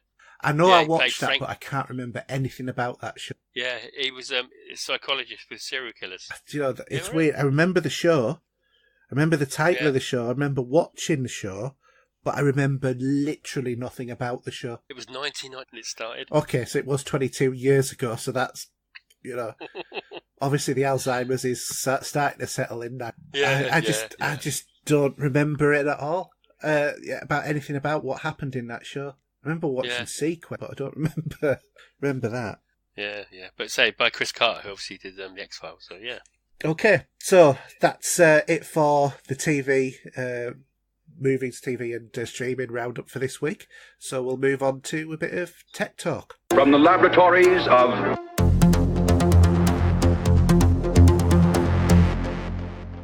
So I've got a little bit of tech to talk about today because I've had one or two people actually querying me about it. I have mentioned before, but it's about the Echo Show. So, like I said, some people have been asking me about whether or not it was worth it or not. So this is the latest, or one of the latest ones in the Echo family of products, which has, I'm not going to say the name, but a certain female voice that you can ask questions of. So, and it was released late last year. The device effectively operates exactly the same way as the Echo or Echo Dot does, but with the added extension of you've got a screen there. It's a 7-inch screen, about the same size as the smaller Kindle Fires. It has dual 2-inch speakers in there, and they really pump out an awful lot of bass to those speakers as well. Sound really, deep and throaty. There is no 3.5-inch line out, but you do have Bluetooth connectivity. And to be honest, it's that loud. You don't really need to connect via anything else.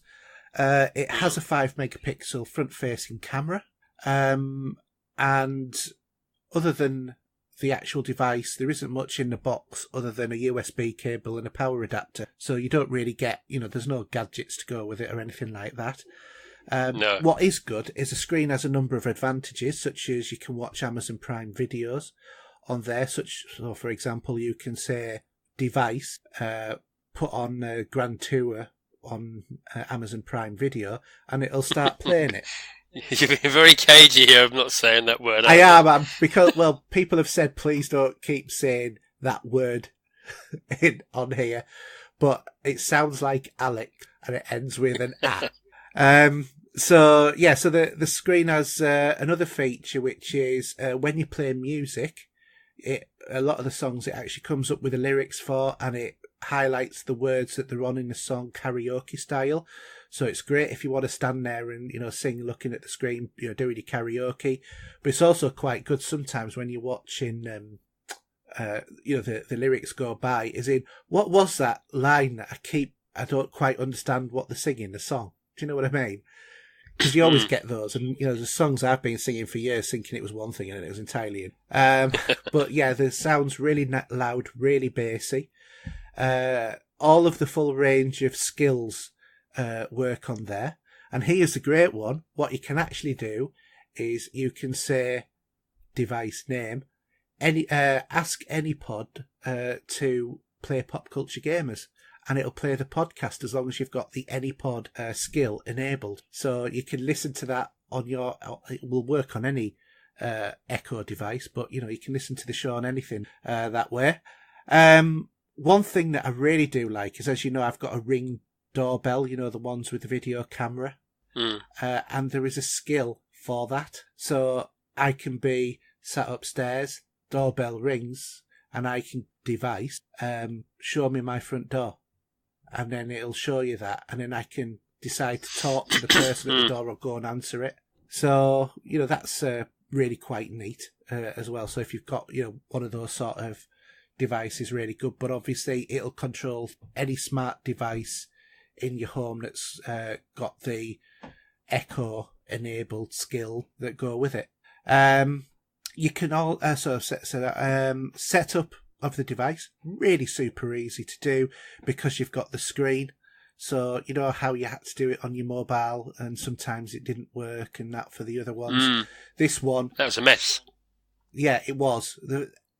Both of my other two Echo have not worked properly and I've had to fiddle around for ages to get the screens work or the devices working. But with this, obviously you select the options on the screen because it's a touch screen as well. So it just makes the whole setup a hell of a lot easier. It is really quite expensive. The full version's £200. That's a lot of money, though, isn't it? It is for what is basically an Echo with a Kindle Fire. Yeah. Because that's effectively what it is, but with some of the functionality taken off as well, because you don't get the operating system and stuff like that. No, it depends how you use it, because, I mean, for me, I don't think I'd watch a movie on it. No, I wouldn't either. But yeah, I don't know. It's different. To be honest, the reason why I got is more so that I can stick it in front of the kitchen sink and watch the film while I'm doing a washing up. But of course, I mean, I've done that, I've since got a dishwasher, so my need for that is somewhat depleted. So now I just have it upstairs so that when the doorbell rings, I can go show me who's at the door, so that I know whether or not I want to be bothered to get up and answer it or not.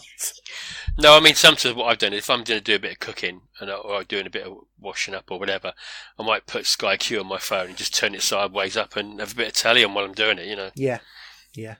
I know entirely what you mean. But yeah, I tend to I was using my iPad and then I started using this, but I've gone back to a lot of that sort. But overall, I would say if you haven't got an Echo device, this is be quite good.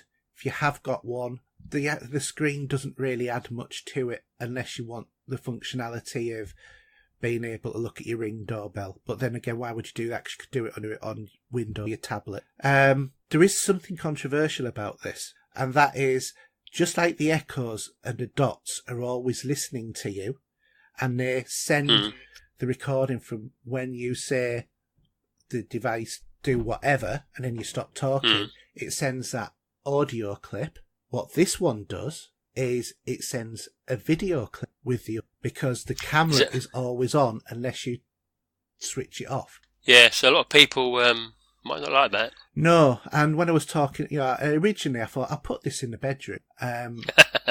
Yeah. Yeah, okay. And then, I was talking to my wife about it. And I know that unless you actually say the start word, it's not going to do anything. But my wife wasn't really very happy. So, but that's it's like the Kinect. Sort of people while that's there. So that went Kinect, it would have been quite fast. Yeah, but there's like the Kinect, wasn't it, where people were thinking that Microsoft were watching you. I mean. Yeah, it's that big brotherish sort of thing. But obviously there is the thing of the clips are there. So if you do get one, be mindful of where you put it. And the same with the new Echo Spot as well, which is like a smaller version of the show with a round screen. Oh, it looks like it's like a big sort of size of a golf. Yeah, it looks like tennis, bigger than the tennis ball, isn't it? Yeah, it looks like one of those Magic 8 balls. That's it. Yeah, that's what I was trying to think of. Yeah.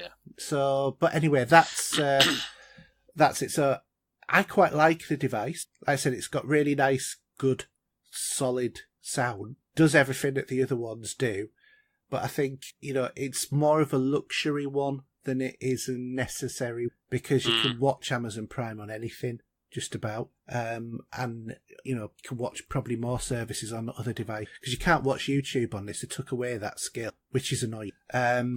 But overall, it's a well-made device. It's very chunky and heavy for what it is, but it works really well. So, if you want something a little bit different or you want the functionality like with the Ring doorbell, or that's, this will give you it.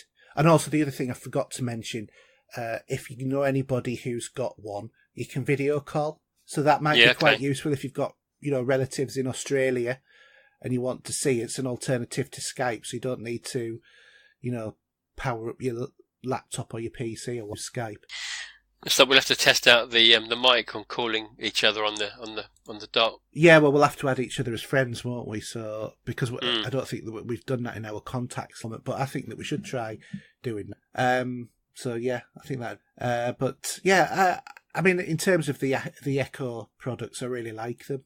I've got 3 now. I've got the Dot, a 2nd gen speaker, and I've got them all in different rooms with slightly different focuses. Yeah. So yeah, what's next for them? What are they going to do next? No idea. I'm not really sure what they can do other than give more functionality. Yeah. So, but we'll see. We'll see. I'm sure that they'll probably, we haven't, maybe an Echo that follows you around, hover, personal assistant, like the training drone on Star Wars. Hey, Echo. Exactly. Yeah. Okay. Do you have any tech talk this week? No, I thought we could have done that Skybox just another time, but we can keep that for later because we were going to just have your opinion on it on another day. Yeah. Don't need to do that now, do we? Because when you popped over. But yeah, no, nothing at the moment. Maybe if we talk about that next week. Yeah, can do. A bit of tech talk. Okay, in that case then, we'll move on to our big debate. There was something missing.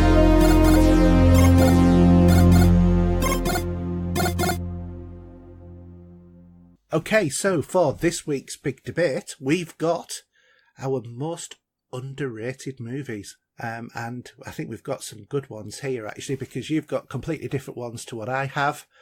Yeah. I agree with all of yours as well. Have you seen all of mine?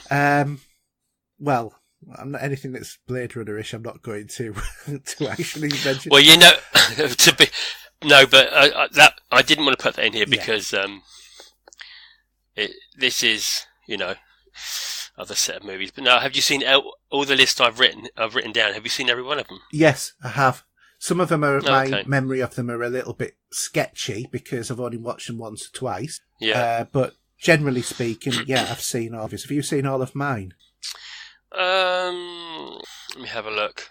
I bet there might be 1 or 2 in there. There's probably a couple there. That you have or you haven't? I haven't. Right, okay. What I thought I'd do is not go into really a spoiler territory with these movies. Yeah. Because if anyone wants to watch them, catch one of these, I mean, a couple of them I think are probably very much people know them and so. But if the others there, if they want to see what they think of them, yeah, no, that's and do go and watch them and see if you can get hold of them and let us know your thoughts. Yeah, and then we've got some of the listeners want to talk about. So okay, so shall we crack on then with your first one?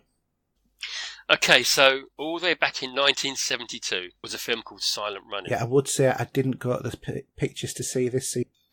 No, and I was 6 when this came out, but I don't think I caught it till probably mid-70s, maybe later. Yeah, I think mine was late 70s. Yeah, the first time. So the synopsis basically is: in a future where the flora is extinct on Earth, an astronaut gives orders to destroy the last Earth's Botany Bay, which is kept in a greenhouse aboard a spacecraft. It's very much of a solitude movie. It is. It's a heart-wrenching movie, isn't it? It is. And without saying why or what, but I think the robots, Huey, Dewey and Louie, and yes, I did say Donald Duck's cousin, if I'm right, so, they had a lot of life in them for just being robots. Yeah, well, they were actually, was it orangutan? In what? In a robot? No, I don't know. I'm not 100% sure. I'm sure it was. Really? Yeah, I've not read that. I'll have to Google it. Yeah. But yeah, I absolutely love this film. I mean, it's very of its time, but it's very sort of like flower powery in space. But it's such a good story. Oh, absolutely, it is. And to be honest, it's one of those films that not a lot happens. No, but it would be quite. I think it would be quite apt now, even. Yeah. If, God forbid, they tried to remake it. I don't think you can remake this film because this is a cult classic sci-fi film, and I actually have this on Blu-ray. Oh, you do? And do you know what? I was watching. I was interested. My last movie I want to talk about. I don't think I've ever heard Mark Commode's review. I did tweet him, but he didn't reply. He doesn't tweet that I replies, but he does now and then. But I found an interview. He does his Mark Commode Uncut on the BBC. Mm-hmm. He does his short videos. They're all on YouTube. And actually, this is his favourite science fiction movie ever, he said. I would say it'd be in my top 20. I wouldn't say it's my favourite. The director, Douglas Trumbull, he's so renowned for what he's done in the past. Yeah. Because he's done more for visual effects than you would believe. Star Trek the Motion Picture, Blade Runner, and of course Close Encounters of the Third Kind. And he directed another movie which I'll talk about later. But it's just such... I mean, I'm going to try and dig this out. I don't think I own it anymore. I'll have to go through my DVD collection. But it's well worth a watch if you like your sci-fi. Oh yeah, I would thoroughly recommend. It's don't get me wrong, it's not fast-paced at all. It is the whole film is. It's not about action. It's about character development. Yeah, and I mean, a lot of these older movies try to forgive the technology. Yeah, because it's probably hard for some people when you see in these big tape drives on these big machines that are what they class as their technology, which is nothing like it is today. Yeah. Do you know what I mean? But yeah, the second one I put in here, and I googled this, and I'm led to believe as well, this is very underrated.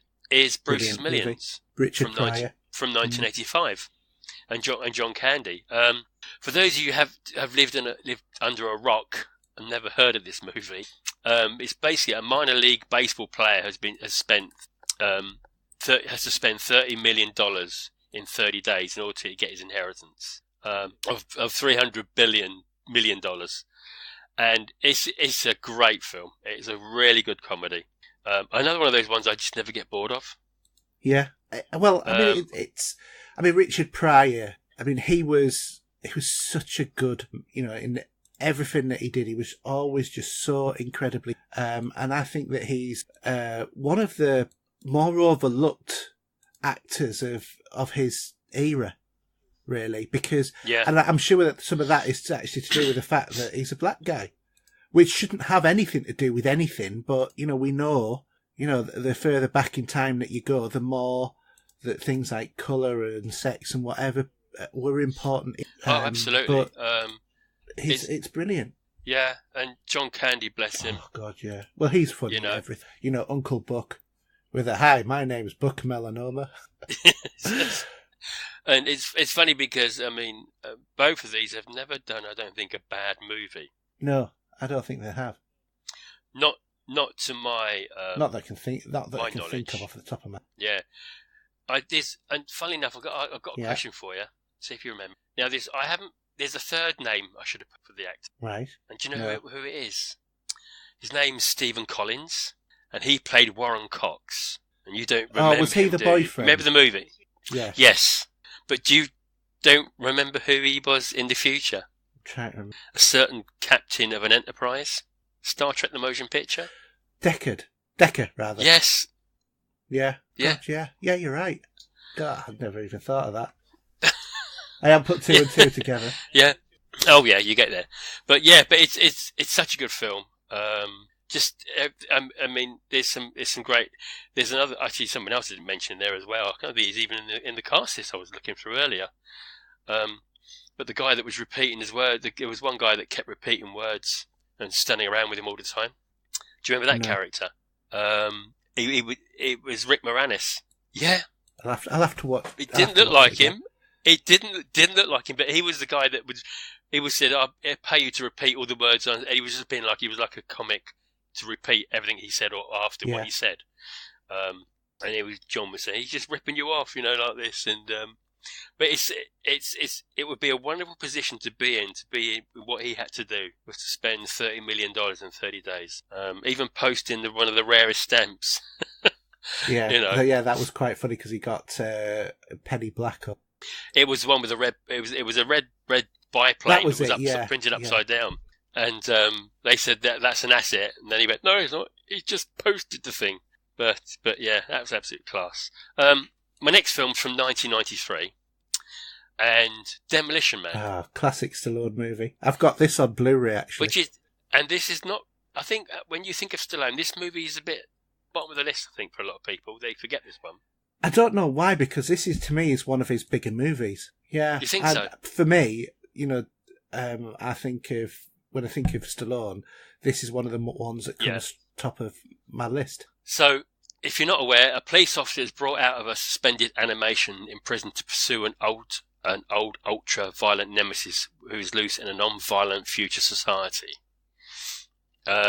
Sandra Bullock is brilliant in this because she's got such a hook for the 80s. Oh, hell. With everything.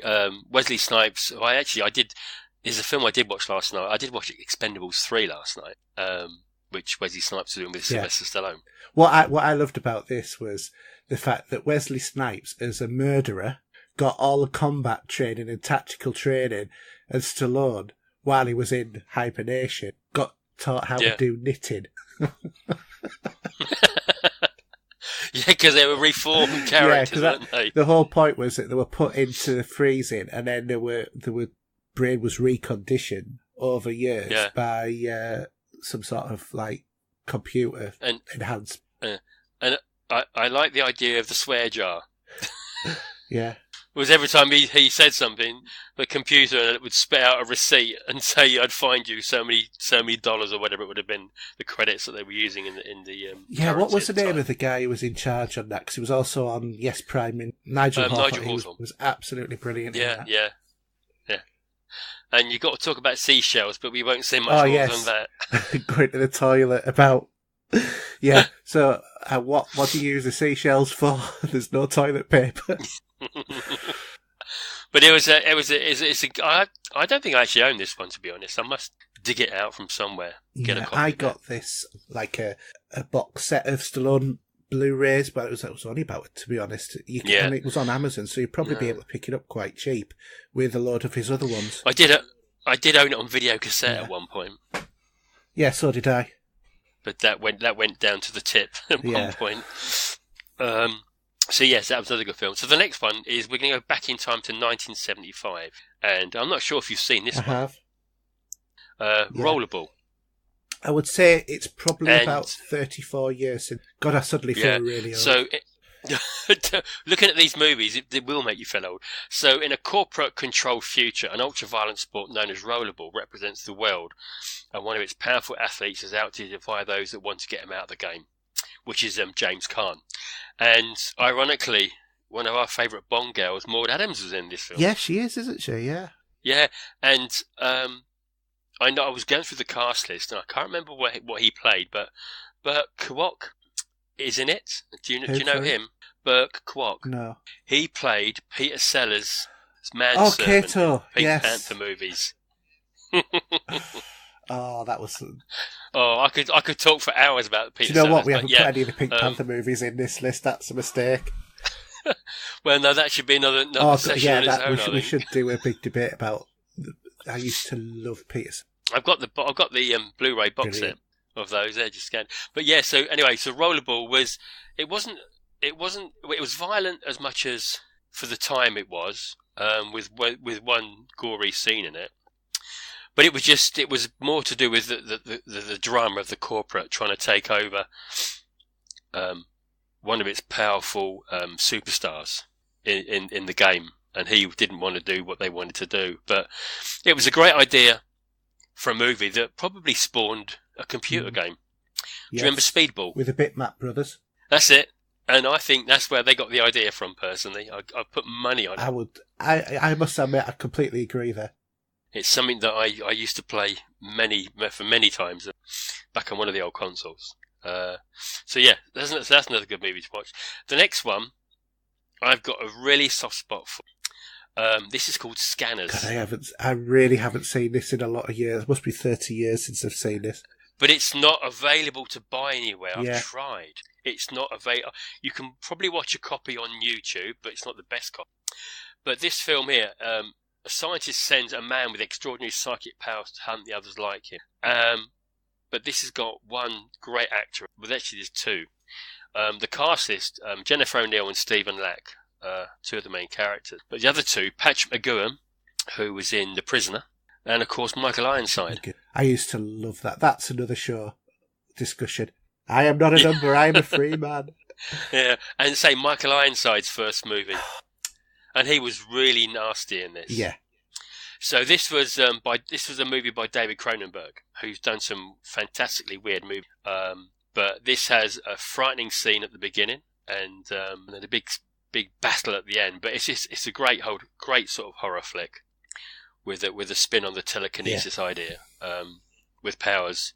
But I would love to own a copy, but it's not available. It's not even on DVD. Anywhere. Don't think so. I'll have another look later, but I didn't see it on any shape or form. Just I found a dodgy copy on YouTube.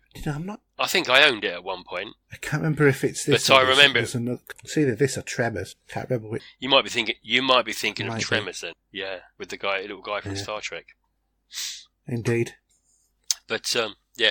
So my next movie is from 1986, and if I say there can only be one. Yeah, there is one. There's only one film with it, and this is Highlander. A fantastic film that's never had any praise, none whatsoever. At the time this came out, the Americans didn't grasp the time travel as such in this, what was going on. So an immortal Scottish swordsman must confront the last of the immortal opponents, a murderous, brutal barbarian who lusts for the fabled prize. Christopher Lambert, Sean Connery, and more importantly, all the soundtrack is by Queen. Brilliant soundtrack. And do you know what? Some of that soundtrack, some of the songs on there have never, ever been written by. I have got a copy of this. Yeah, but they're not even on the Highlander soundtrack. That's what I mean. Some of the Queen songs that are on there. There isn't a Highlander soundtrack even, I don't think, actually, to buy. No. I don't think. In the real No, world, well, I mean, it's a kind of magic is the closest that you get, isn't it? And then it's just the orchestral music. Yeah. It's a kind of magic, I think, basically, is the album. Is the soundtrack to Queen. But the instrumental music that was used was never vinyl and CD. But it's a great film. I love Christopher Lambert. I know he's French. You can't hold that against he's only done about... Oh, you can't. I mean, he's done 2 or 3 movies over his time. He did the Tarzan movie, didn't he? Yeah, Greystoke, The Legend of Tarzan. Yeah. And there's a French movie, off the top of my head, I cannot remember what it was, but which was pretty good as well. I think it was called Subway, and that's not to do with the food either. Yeah, really good. And Sean Connery is class in this film. Yeah, I have to admit, though, after watching this film more... I don't think it's aged as well as... Does it feel very 80s? Yes. And sort of that it hasn't moved forward? It does. It feels like it is stuck well and truly in that age. But I think it can be forgotten for that, because it's a sort of a time travel film that you're seeing Scotland in 1885. You're seeing him in the World War. So from that point of view, I probably disagree. Personally, I just don't think it's aged. Actually, no, I don't think it's aged as well in its storytelling as some of the other... And don't get me wrong, this film, I mean, as far as I'm concerned, because you say this is like an under-recognized... I remember being about when this was out, and this was the biggest, it was like... It wasn't like the Star Wars movie, but it was like certainly... a huge movie for kids of my age. When I was at school, this was the one that we all wanted to go and see. This was the one we talked. And I remember seeing it and thinking, "This is brilliant! What a story!" But I watched it about a year ago, and I was watching it. I was thinking, not enjoying this in the way that I remember doing it. And don't get me wrong, I'm not enjoying this the same way as like the. What would it have been? The 15-year-old kid of when I saw it. I was thinking more like, I'm not enjoying this as much as when I watched it when I was 30. Because I was probably in my 20s when I saw this. I'd have been 15. But that's not to say it's not a good movie. It's just that there were some bits that were really quite incredibly cheesy. It had some of the sound dubbing on that film is quite appalling when you look back. Like, for example, what was the female called? Was it Brenda? Which mean the one that looks after the shop? Yeah, his love interest in the movie. Not Heather, but Heather. Heather. Oh, my wee bonny Heather. Not her. The one in the 80s. The one that wrote the book about the. Yeah, I'm sure she was called Brenda. It's the same name as my mother. Okay. I'll hold that one against you. If you look at that, where it has her screaming, the dubbing of it is really bad.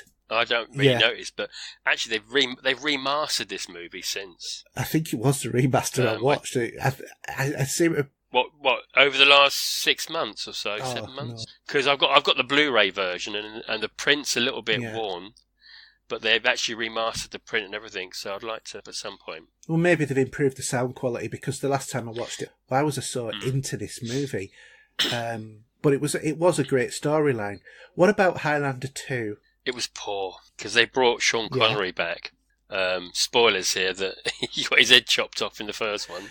That's what the whole story is about people getting their heads chopped off. I don't think that's a spoiler. Well, no. Well, I'm going to say, but yeah, no. I just think it was poor.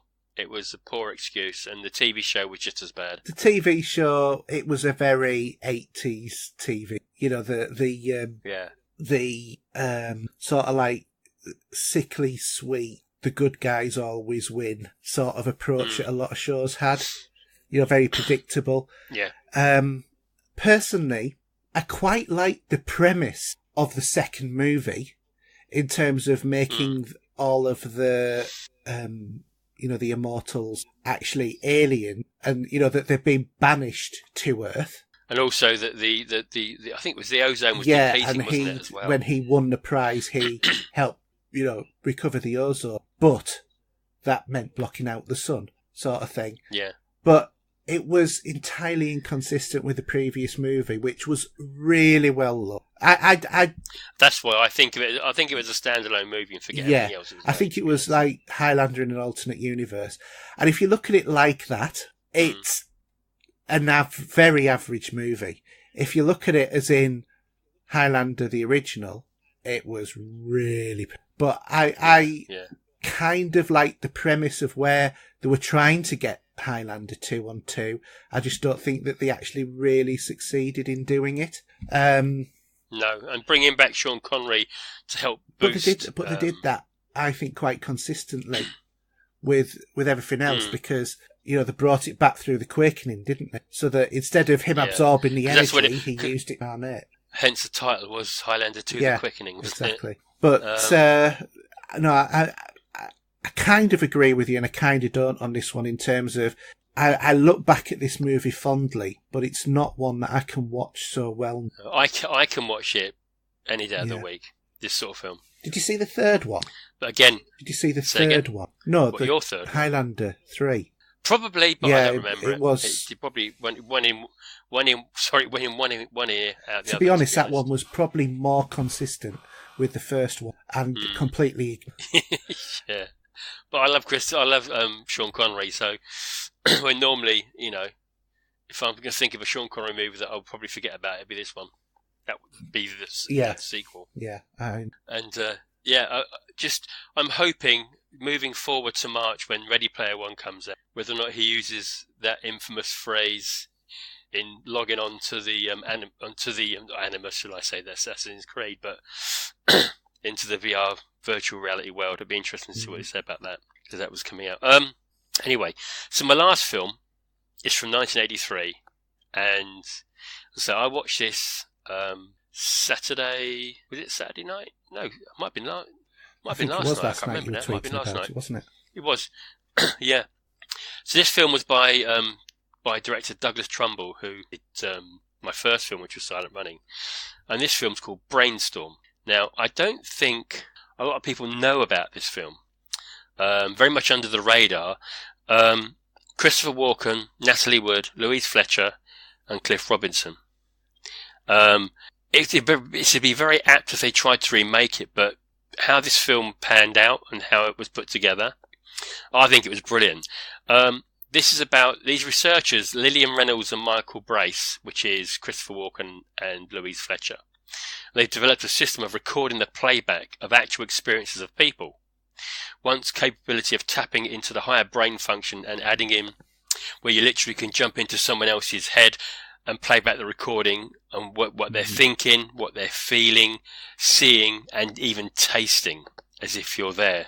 And it was a fascinating story.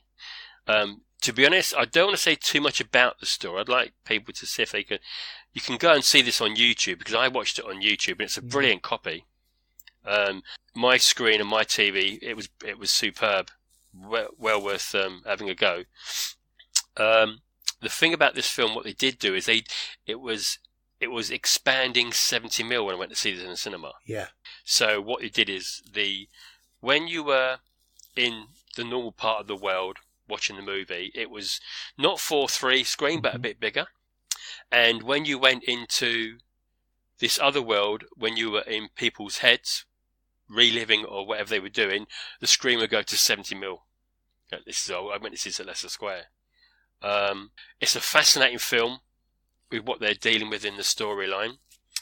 And on a sad note, it's just been brought back to our attention that the police investigations are going back over the death of Natalie Wood, who died during the making of this movie. I don't know if you saw that last week in the news. So she was married to Robert Wagner, and there was a boating accident during the filming. Christopher Walken was on the boat as well. That's as much as we know, but for some reason they're looking at this in a new light. So I don't know whether or not we will hear anything. But it's a really sad story that she actually died during the making of this movie. At one point, I thought they were going to. The idea was maybe to kill her off in the film, but they was able to, with what footage that she filmed, they was able to give her to finish the film off.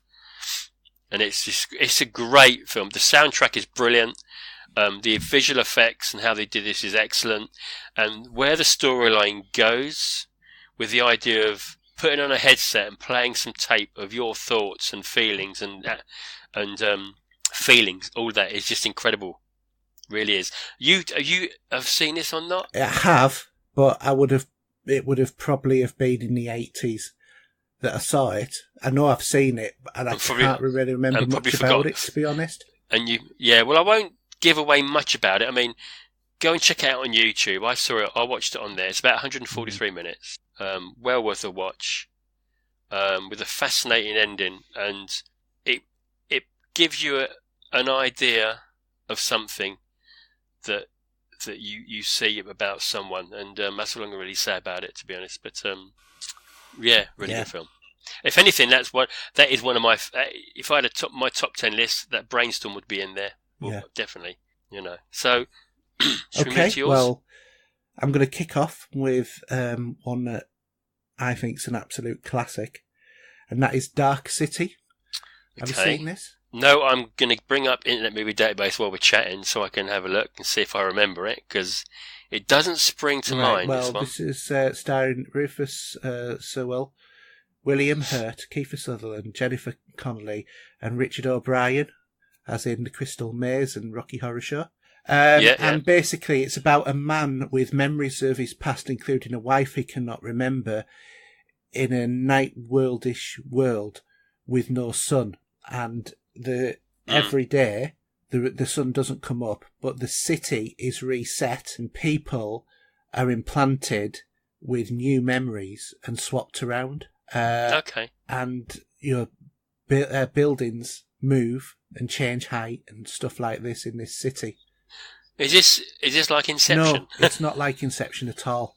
Not at all. I mean, this film goes back to 1998, so it's 20 years old. But it is one of the best sci-fi movies you're going to watch. Well, actually, Melissa George is in it, and I remember seeing her in Home and Away back in the day. And also, you have William Hurt in it. Yeah. And also, there's someone called Bruce Spence, and the picture they're showing him, he was the gyrocopter pilot in Mad Max 2. So there's quite a few stars in there. But this is an absolutely fantastic film to watch. Everything is really very dark. He's absolutely brilliant. But I've from the very first moment of watching this is actually one of the films I actually got on Laserdisc as well. One of the last ones that I actually bought, but it's just such a cult kind of classic. I mean, IMDb only give it a 7.7 out of 10. Yeah. But I think it's well worth better than most people do. And I think one of our listeners put down on Facebook saying about this. I'm not going to spoil it for you by going deep into the plot about it was basically a story about about people not questioning their environment, and about is love something that you develop cognitive, or is it something a bit instinctual, or can it be transplanted? Because, like I said, the swapping around memories and feelings and stuff like that between people. Excuse me. In terms of one of them, something goes wrong, and then he starts to develop the powers of the people who are doing it as well, because they've got extrasensory powers. So really well worth a watch. I would definitely. Interesting. My next one, have you seen? I know of it, but I've never seen Brilliant movie to watch. It's Equilibrium. So, in basically the utopian future, all human emotions are illegal and controlled by drugs issued by the state. It's one man's job to enforce the law, but he goes through a few situations. He stops taking the drugs he's supposed to do, and then he looks to overthrow the system and the state. Do you know what? I remember the cover to this movie, because I always thought it was taking the proverbial out of the Matrix. It does look a bit like that, because they are like dressed like priests, like Neo does on. But this one stars Christian Bale, Sean Bean, and Sean Pertwee, as in, Doctor Who's his dad, Wurzel Gummidge himself. But this is a fantastic movie, because like anything that causes emotion is basically outlawed on this. And there are people who like live in squalor and dress up in different colours, read poetry and watch, have pictures and stuff like that. And then you get these, I can't remember if they were called priests or something like that. Can't remember what exactly it was that they were referred to, but it was like a religious sort of title. Come in and basically execute anybody who's not conforming to the standards by, having a run through drugs. And the concept of it, and there's some real bits like there's a dog scene. I'm not going to go into that, but just watch it for that. And what makes this film really interesting is the fighting in it, because... Well, I've just watched a little scene where you were chatting there. There's a scene, looks straight out of the Matrix, where one guy's with a gun in his hands trying to stop me shooting him, and these hands are waving, and he's stopping him using this is Christian Bale with another guy. One's in white, one's in black. Yeah, that's the end. Oh, is it? Okay. But basically, the director, Kurt Wimmer, invented the martial arts style of gunfighting for his movie in his backyard. The style that fighting that he's used, so that was where it was invented. But it's just so good. Excuse me. And the action's absolutely paced, but it opens up on this brilliant, absolutely brilliant first part where there's all of these like separatists in this room, and there's the law enforcers on the outside, and Christian Bale bursts through this door and slides into the middle of the floor. You see him stop, and then the lights go out, and it's pitch black and perfectly silent. Okay, yeah. And then all of a sudden, after a couple of seconds, you hear, "Can you see him? No, I can't see him. Can you see him?" And then all hell breaks loose, and the only lighting is from the the bullets firing in the gun that are guns that Christian Bale's doing, and he's doing this very stylized martial arts sort of stuff. Absolutely fantastic film. Really enjoyed it. There's some really good emotional bits in there, but action really good. And I think at the moment it's actually on Netflix as well. I'll have a look. See if I can see what it is. Yeah, interesting. My next movie is called My Life. Most people probably won't have. This is a very obscure movie, and it stars Michael Keaton and Nicole Kidman.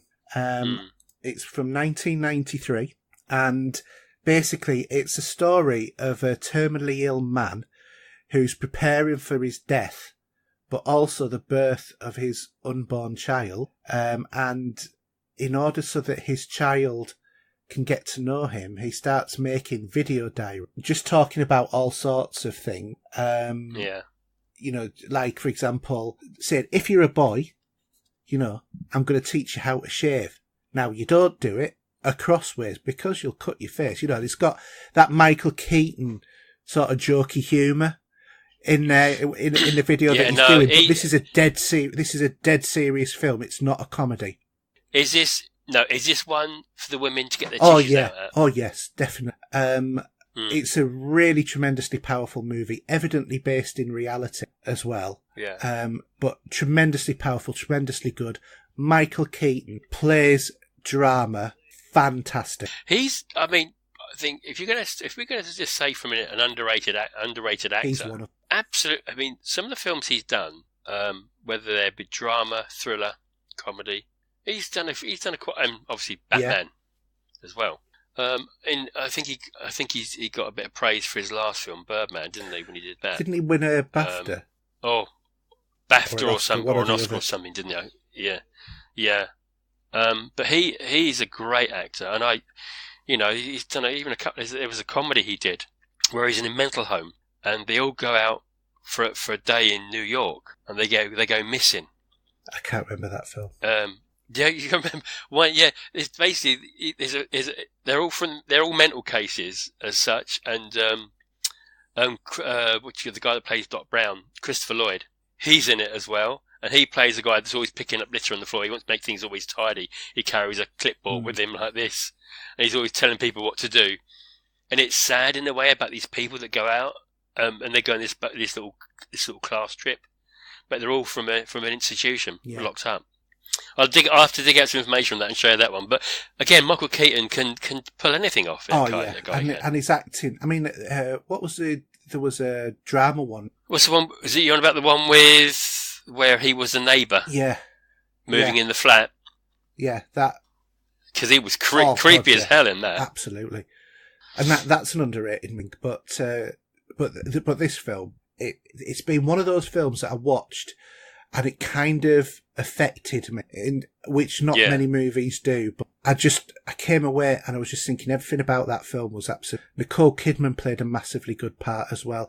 There's this wonderful bit where, because obviously he's got cancer, he's been told he's not got long to live, and he starts looking for cures, and he tries everything, and he's like, he goes to an acupuncturist, and he, comes away saying that they were a quack, and then goes back later. And there's this wonderful bit where he says something to his wife when they're at a theme park. And I'm not going to say what it is, but you've got to watch that film if you can find it, because it's quite hard to find.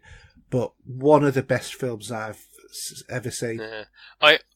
Ironically, the film he did before this was Batman Returns, which was 1992.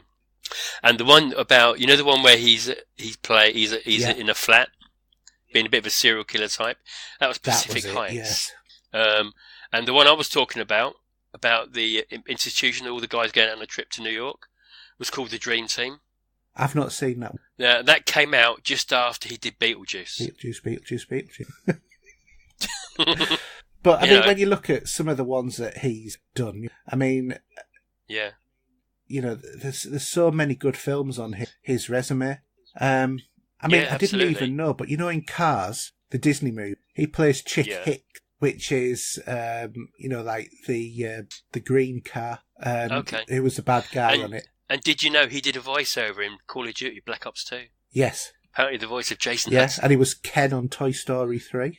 He was Raymond Sellers in RoboCop. He's in Need for Speed. Yeah, he's done so many movies. And of course, Spider-Man. He was in Frasier, believe it or not, as well. I mean, he's been about all over the place, but he was brilliant as the Vulture in Spider-Man. I haven't seen to watch it yet, that. Good. It's a good movie. I wasn't sold on the actor who became Spider-Man until I saw his first, when he was on the Civil War, and all my fears melted away because, to me, there has been a trilogy of really good Spider-Man movies. Well, third one. The trilogy from the early 2000s was really good. Unfortunately, I don't think that was his fault. I think it was they strayed away too far away from the source material, Parker. But anyway, so My Life, really good, really powerful movie. The type of movie that you can put on with your wife being there. And let's face it, we always love Haydn. Yeah. Oh, absolutely. My next movie is Children of Men, which, have you seen this? Okay. Nope, but I think I should have done. We're looking at the stars. Clive Owen, Michael Caine, Julianne Moore. This is from 2006, so it's like, 12 years old now. But basically, in terms of the movie, I think it's based on a novel by P.D. James. There's no more children, so everybody is infertile, or rather, what I should say is in the movie, women are infertile; they can't have children, and so this is set in 2027, and obviously the world's gone to hell because of it, as people, worried, stressed, whatever. And, there's like things like a news report that says, the last baby ever born has died, at the age of 15 or whatever. And basically a former activist agrees to help transport a woman who's miraculously become pregnant, to a sanctuary, and they're being chased. And what is fantastic about this film, when you watch it, is there is one scene which is an action shot of Clive Owen running through a building with people in there, explosions going off, being chased, being shot at, whatever, and it goes on for minutes, and it's all one. And I can't think of that being done on a movie before. I mean, one camera angle, one take, the whole lot. That is really, really unusual. So, yeah, brilliant film. Really, really well worth watching. Yeah, I'll have to keep an eye out for that one as well. My next one is In I'm Time, with you on this one. starring Justin Timberlake and Olivia Wilde. Don't knock it. Don't knock him, actually, mate. because he's been in a couple of good films, to be quite honest, I've really enjoyed. But in a future where people stop aging at 25 but are engineered to live only one more year unless they earn or steal extra time, Justin Timberlake finds himself accused of murder and on the run with a hostage. So that's the storyline behind this. I've seen this probably a few months ago again. I think I caught the beginning on TV and I just carried on watching it. It's one of those, sometimes it's a movie and you think, oh, I haven't seen this in a while, and you just suddenly sit there and watch it all to the end, Because the idea of using using your time for a coffee and stuff like that is a pretty bizarre way to money live. At all. And you have time left in your life. And it's all and it's etched on your arm, so you see that clock ticking away. And then he gets given an extra ordinance of time. Didn't last long, though, did it? But it's such a fantastic concept. But what is rather confusing in the film, because it obviously starts going around to these different areas, and he meets in his travels this man who is wealthy, as in he will live thousands of years, which is very different to what everybody else is like. And then it shows you his wife and his daughter, but they're all the same age in terms of looks. And you're like, and there's this sort of bit of, I bet you're wondering which one's my wife and which one's my daughter. And that sort of conversation, I just think that is just such a weird conversation to have with anyone, but I love that whole concept of of what they did in that movie. And it's an enjoyable, a bit check your brain at the door movie, but it's still enjoyable. No, I think it's good. I mean, actually, the actress that is on the run with Justin Timberlake, Amanda Seyfried, she's done some good movies over the time. I mean, I think she was in Les Miserables, wasn't she, as well? She did that, and she was in the Red Riding Hood movie, and she even did Jennifer's Body as well. No, it was Olivia Wilde. She was in that. Was it? You sure? Okay, I'll take your word I'm for looking it. at IMDb now. Yeah, I thought it was the other girl. No, I'm pretty sure it's Olivia. Okay, that's fine. I'll have a look at it later, but I thought it was Amanda Seyfried, who's second in the list on next to Justin Timberlake, if you can see her. No. Don't worry, doesn't matter. Okay. Crack on. Layer Cake with Daniel Craig, Michael Gambon, Tom Hardy. Yeah. Daniel Craig plays a cocaine dealer and gets tough assignments from his boss on the eve of him going through retirement, which leads to all sorts of different issues. This was really the first time I ever paid notice to Daniel Craig, and I just thought he was absolutely perfect for it. Yeah. I'm surprised you didn't mention Cole Meany, who's in it as well. Yes, I forgot, but he is in that, isn't he? Yeah. There's actually going through the list, there's quite a few people in that. I mean, I actually own this on Blu-ray. I've got a copy of this film. There's a lot of, I say, this is a very much what you call a British film. Yes, it is. Definitely. The whole of the cast in this, and it's a great gangster flick. Yes, very much so. Very British gangster. Yeah. In the same way that you had some of the early ones in the early 80s that came about, with a certain person that played Mario, should we not mention ever again? It's just really, I really enjoy. Actually, maybe I might have to dig this out and put it on. Just remind myself how good that Daniel Craig can do other films other than playing Bond. And to me, there were two other really good sort of like British gangster, for better terms, or that sort of direction, which is Snatch with Brad Pitt playing a pike. Of course. And also Lock, Stock and Two Smoking Barrels. I love that Lock. By the way, you were quite right. I was wrong. I do admit I'm wrong. It was Amanda Seyfried who was with Justin Timberlake. It was Olivia Wilde was Justin Timberlake's mother on them. So sorry about that. Okay. But yeah, I mean, it's just a great British gangster movie. Plenty of action, plenty of intrigue, plenty of plot twists. So there's even Bern Gorman, who was in Torchwood. He's in it as well. There's a guy from EastEnders. There's a few people that few of these sort of actors that are on stage more than on screen. Yeah, Michael Gambon played a really good bad guy. Yeah, he did. Yeah. And Tom Hardy was pretty good, I must admit, as well. And Senna Miller as well. Yeah. Don't forget her. Yeah, there's so many good actors. Quite famous names. So I do like it as a film. And to be honest, on this film, he played more of a suave guy than he does on the Bond movies, which feels wrong. But hey, that's we've had that debate. No, not again.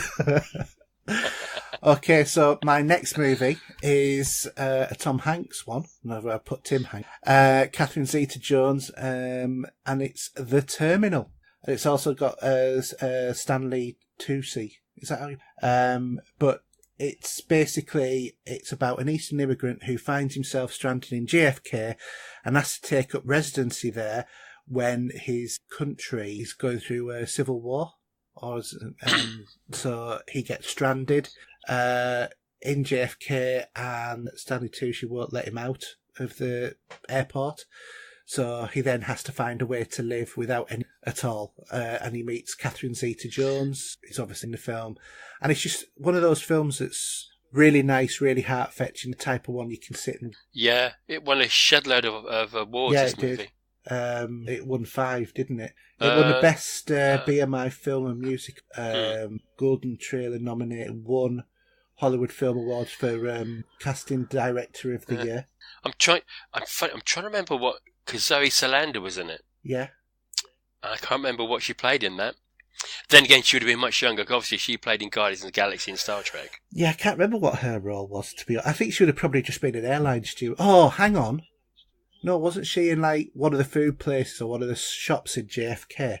I have a feeling, if I remember rightly, there was one of the workers in the airport was in love with her. Oh, okay.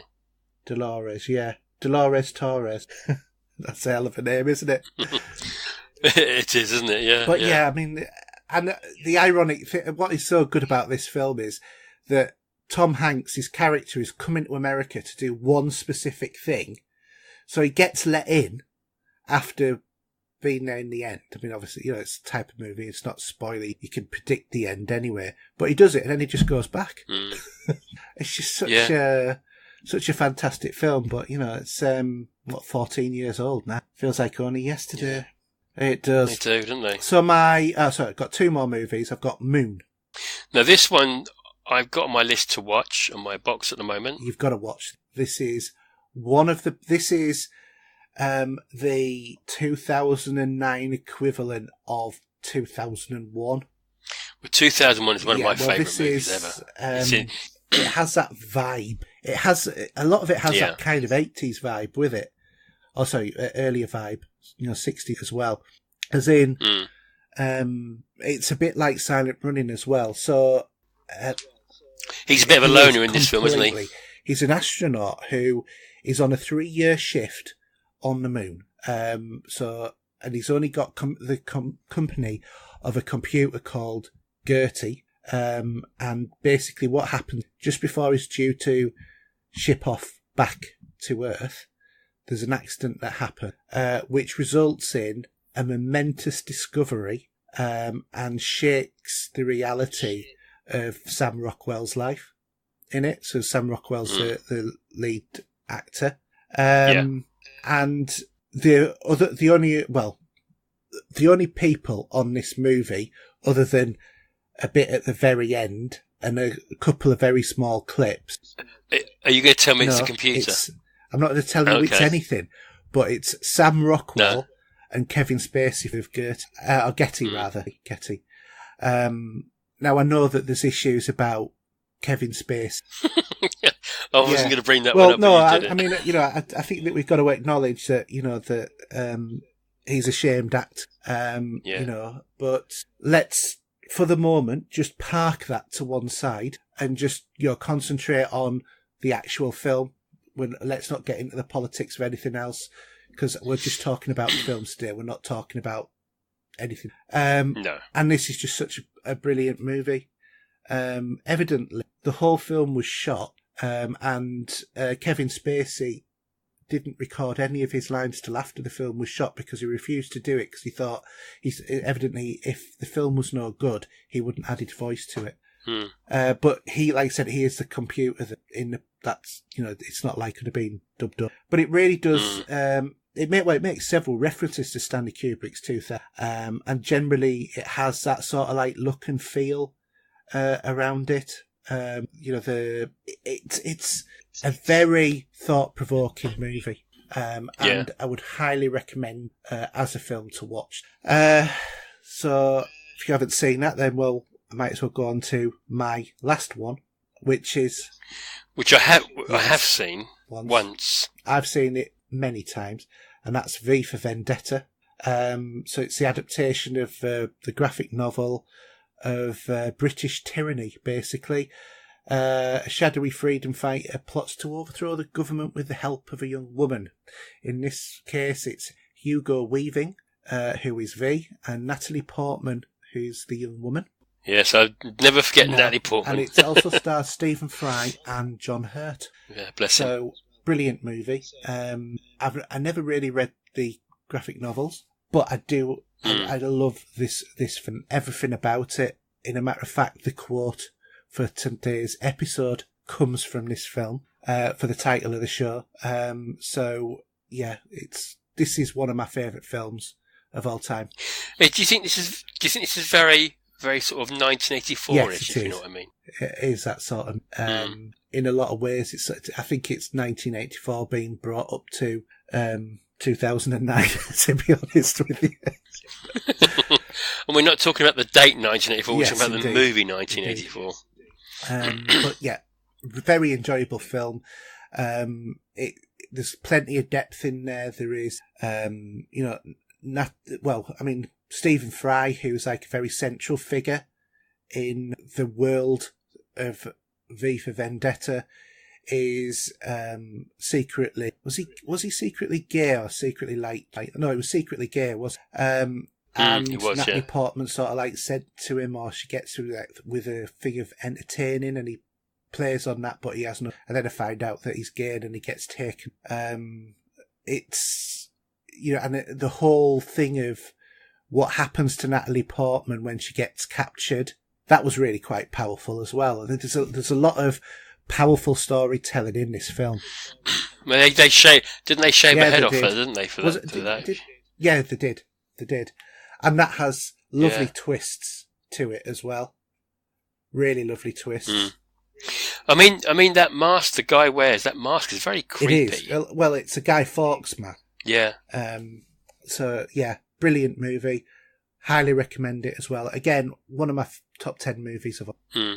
I think it's very difficult to give your top 10 It films, is, because isn't it depends upon your mood. But that would be in my whatever mood. So, okay. Should we go on to some of the listeners' views on this as well? Should we do them alternately? Because my voice is starting to go. Well, okay, let me just have a swig of water. Because I've got a very dry mouth tonight. Okay. I'll let you start. So, Nikki Wilson has put Batman vs Superman. Great movie, can't see anything wrong with it. Yes, Luthor is a bit of a Riddler, but it's Lex's son himself. Joker's obviously broke Batman's spirit. So he gave up for years in grief and depression and guilt. Didn't hear the name Martha just remind Bruce of why he became Batman in the first place. Mark Prudhomme Group. Is that He's what it is? He's our group moderator for Facebook. Yeah. He's given us two. So he's given us Contact. With a start.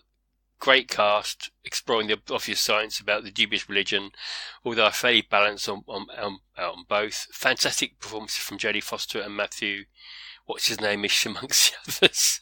I don't know who's that supposed to be. That Matthew Broderick, by any chance, was a minute. Is it Matthew McConaughey? I think. Okay. And his second film, he said can have two. He's got The Jackal.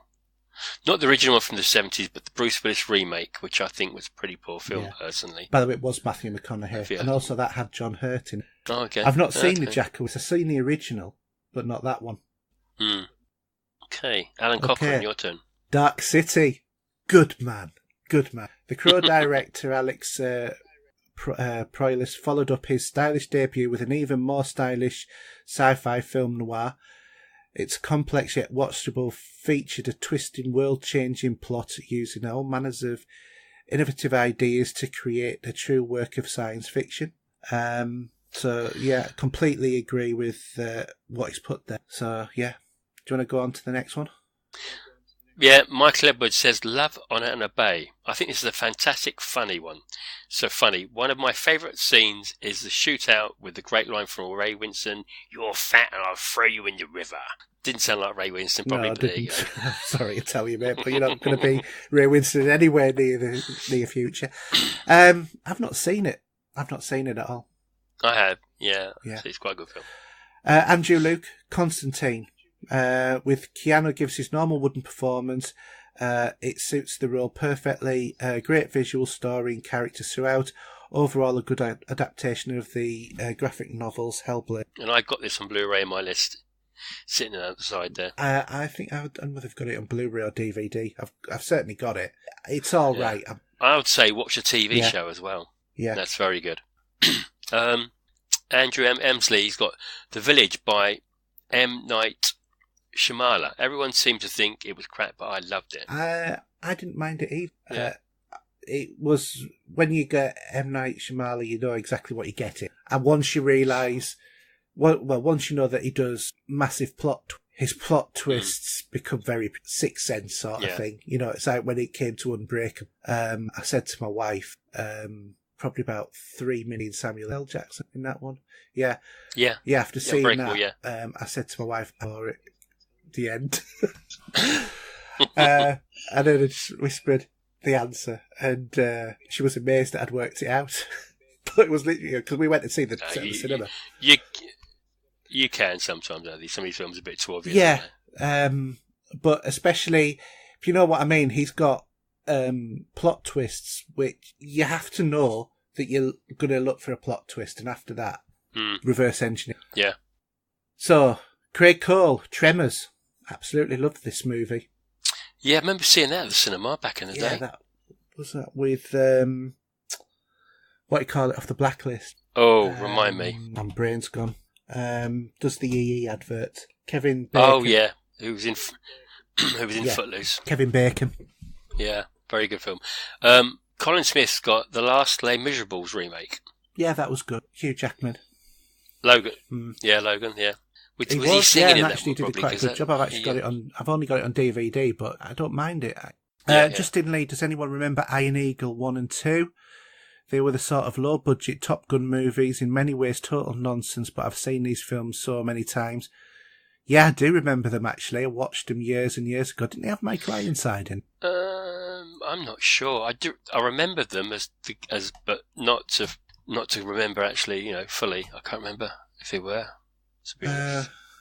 No, they didn't have Mike Ironside. They were very low budget. No, because Michael Ironside was the top that's what I'm getting him. It's all right. Jason Teller has got The Big Lebowski, one of my most watched films, and Kung Fu Hustle, absolute gem of a comedy martial arts movie. Ramazan by Akari Kosukaka. I can never say. Sorry for the Japanese getting that wrong there. One that's not too many have seen, but it was a departure in the way of films if we shot it back in the day with a different director from nowadays. But yeah, The Big Lebowski, I totally agree with. I have to Google the Kung Fu Hustle. Kung Fu Hustle, I've only watched once, but The Big Lebowski, I can't remember the last time I watched that. So long ago. Andrew Emsley says The Royal Tenenbaums. With a cast as long as your arm. I think I've seen this once. I remember Glyn telling me about it, funnily enough. A clan estranged, patriotic losses his home, and he learns that his ex-wife plans to remarry. I mean, you've got Gene Hackman, Gwyneth Paltrow, Angelica Houston, Ben Stiller. The cast goes on and on and on. Luke Wilson, Owen Wilson, Bill Murray, Danny Glover. Yeah, it's fantastic. Alec Baldwin. And it goes on and on and on. Sneak up. Yeah. Plump these days. just when you look at how good he used to look years ago. Yeah. So Mark Green's got Demon Seed. Oh yes, this is a classic. Absolutely. A scientist creates a Proteus, an organic supercomputer with artificial intelligence, which becomes obsessed with human beings and in a particular way the creator's wife. I must have been about 14 when I saw this for the first time, but it scared the crap out of me. And my mates have heard of it, so it's underrated in my eyes. Completely remember. One of my favourite ones that I used to like watching, and there was also another one that they used to put on a BBC regular with this one, which was the Omega Man. If you remember. Yeah, Charlton Heston. So I think they were both roughly about the same era. But because the computer's trying to impregnate the guy's wife, because he holds the guy's wife hostage, doesn't he? The computer holds the guy's wife hostage in the house because everything's computerized. So interesting. He must have had his hard drive. Definitely no floppy disks on that. Absolutely. So, Andrew Emsley, again, how about Highlander? There can be only one. Exactly. Yeah, unfortunately, they made at least 3. And they did, yeah. And the last one, Paul Barber's got Kingpin. Brilliant film. And Woody Harrelson, Randy Quaid, Bill Murray. Yeah, thoroughly is. It's one of a kind. You have to give Woody Harrelson his praise for that film. Good film. Really funny. It is. Yeah, some good answers there. So it's good to see that we've all got different, completely different styles of it too. Really, there's some good films there. Okay. So that's the end of this week's big debate. What I'll be doing this week is putting up, either Steve or I will be putting up something onto our Facebook group and also onto Twitter about a poll for one of the topics that we'll do next week. So just keep an eye out for that one and give us your vote, and then we'll set up our big debate around that. Okay, so without any further ado, we'll move on to our listener questions. John, what's happening to us?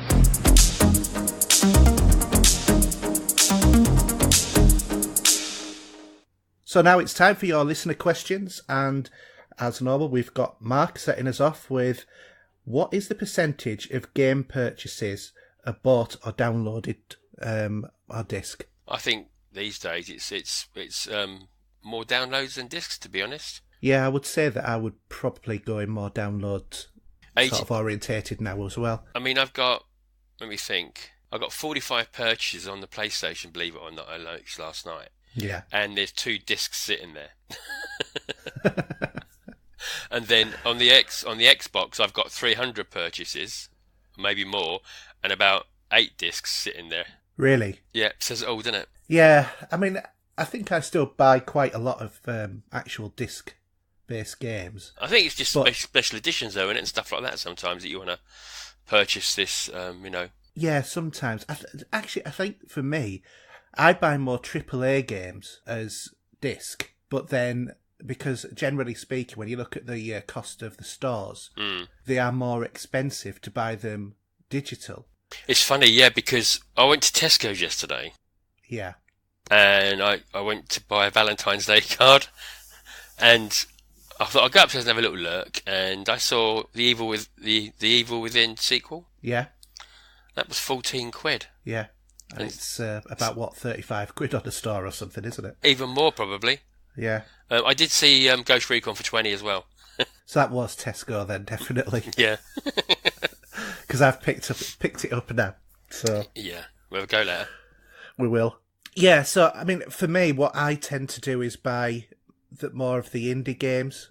When they come on Deals with Gold, what I tend to do every week is, because when they first started coming on, I hated indie games, and for some reason, now I like them. Because, they give you something a little bit different. So what I tend to do now is, when Deals with Gold comes out, I'll go and buy the cheaper indie games that are on there. And sometimes, a AAA, but most of the time it's, sort of like looking on a thing and saying, oh, well, I don't know, Candleman's like 3 quid, I'll buy that. Do you know what I mean? So yeah. I mean, AAA games, though, it depends, isn't it? If they've got longevity in them, I've tend to go down the route of buying the digital version. Yeah, well, I mean, as you know, we've flipped, haven't we, in terms of Destiny? Yeah. Because last time you were completely digital, and I was disc-based, and it was a pain in the backside because, just the thing of having to, swap discs when I'd been playing a different game. So this time I thought, well, I'm going to be playing it loads, so I'm going to go digital, and I'm not playing it a lot. No, I mean, I've got it disc-based I only got it disc-based on the PlayStation, just due to the fact I wanted to get the special edition. But yeah, obviously got the disc version on the Xbox, but I've hardly touched it. Well, yeah, just waiting for someone to get it out and put it in the machine. That's all. Is that a hint?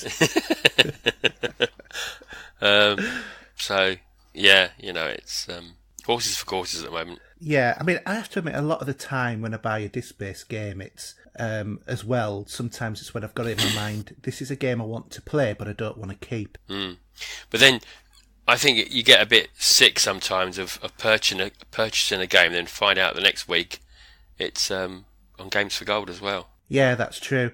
And I don't know whether or not you've picked this up, but you get the Deals with Gold? Yeah. When you go into the Microsoft, it takes you to the store now, rather than doing it through the way it used to.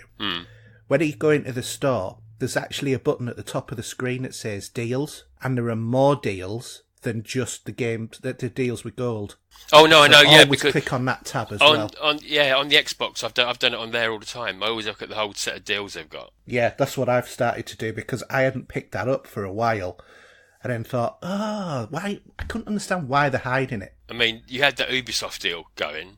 Yeah, that's why I picked up Wildlands, and I think there's like an EA deal at the moment. Not there's anything that's worth picking up, to be honest.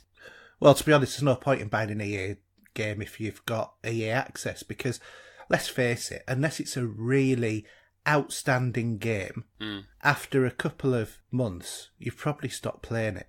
No, I think the only one will be Anthem or something like that, really, wouldn't it? But even then, that's going to go with EA access. Yeah, but you miss the moment if it's an online game, don't you? Oh, yeah. No, but what I mean is you would, once it come on access, you would trade it in. Oh, yeah, I've done it before. I've traded FIFA in before about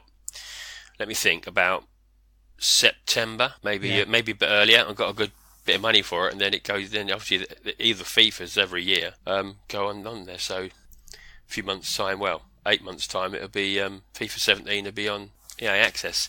Not that I really use it anymore, so I'm debating whether I should keep on or not, but at the price it's cheap at, I suppose it's worth it. Yeah, I must admit, I do wish that they would do a combined PC and Xbox One, because that would make it a heck of a lot better value. But then again, I suppose 20 quid for the PC version as well. It's not a lot of money, is it? No, not at all.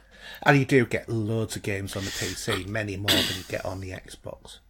But yeah, I mean, I must admit, I ditched Titanfall about a month before it came on EA Access, so sold it, and I actually sold it for more money than the PlayStation version, and I went and bought it on the PlayStation, so now I have it on both.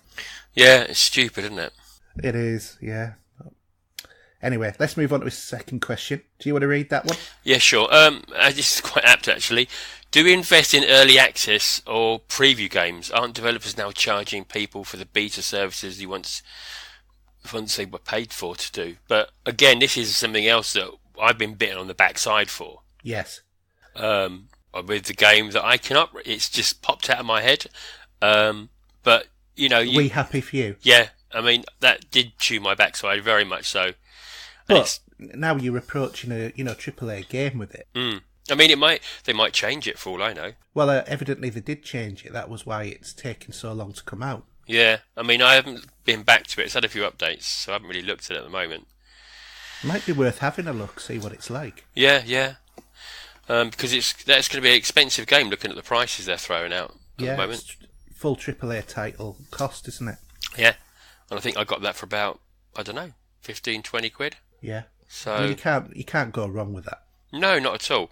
But then you got stuff like PUBG, which there's a huge fan base for now. Yeah. But I'm still not going to wait. I'm still not going to wait at the moment. Well, I've got it, and I have to admit I've played it about twice. I don't think it's I like the idea of the game, but it sounds too samey for me. Is that wrong in saying that?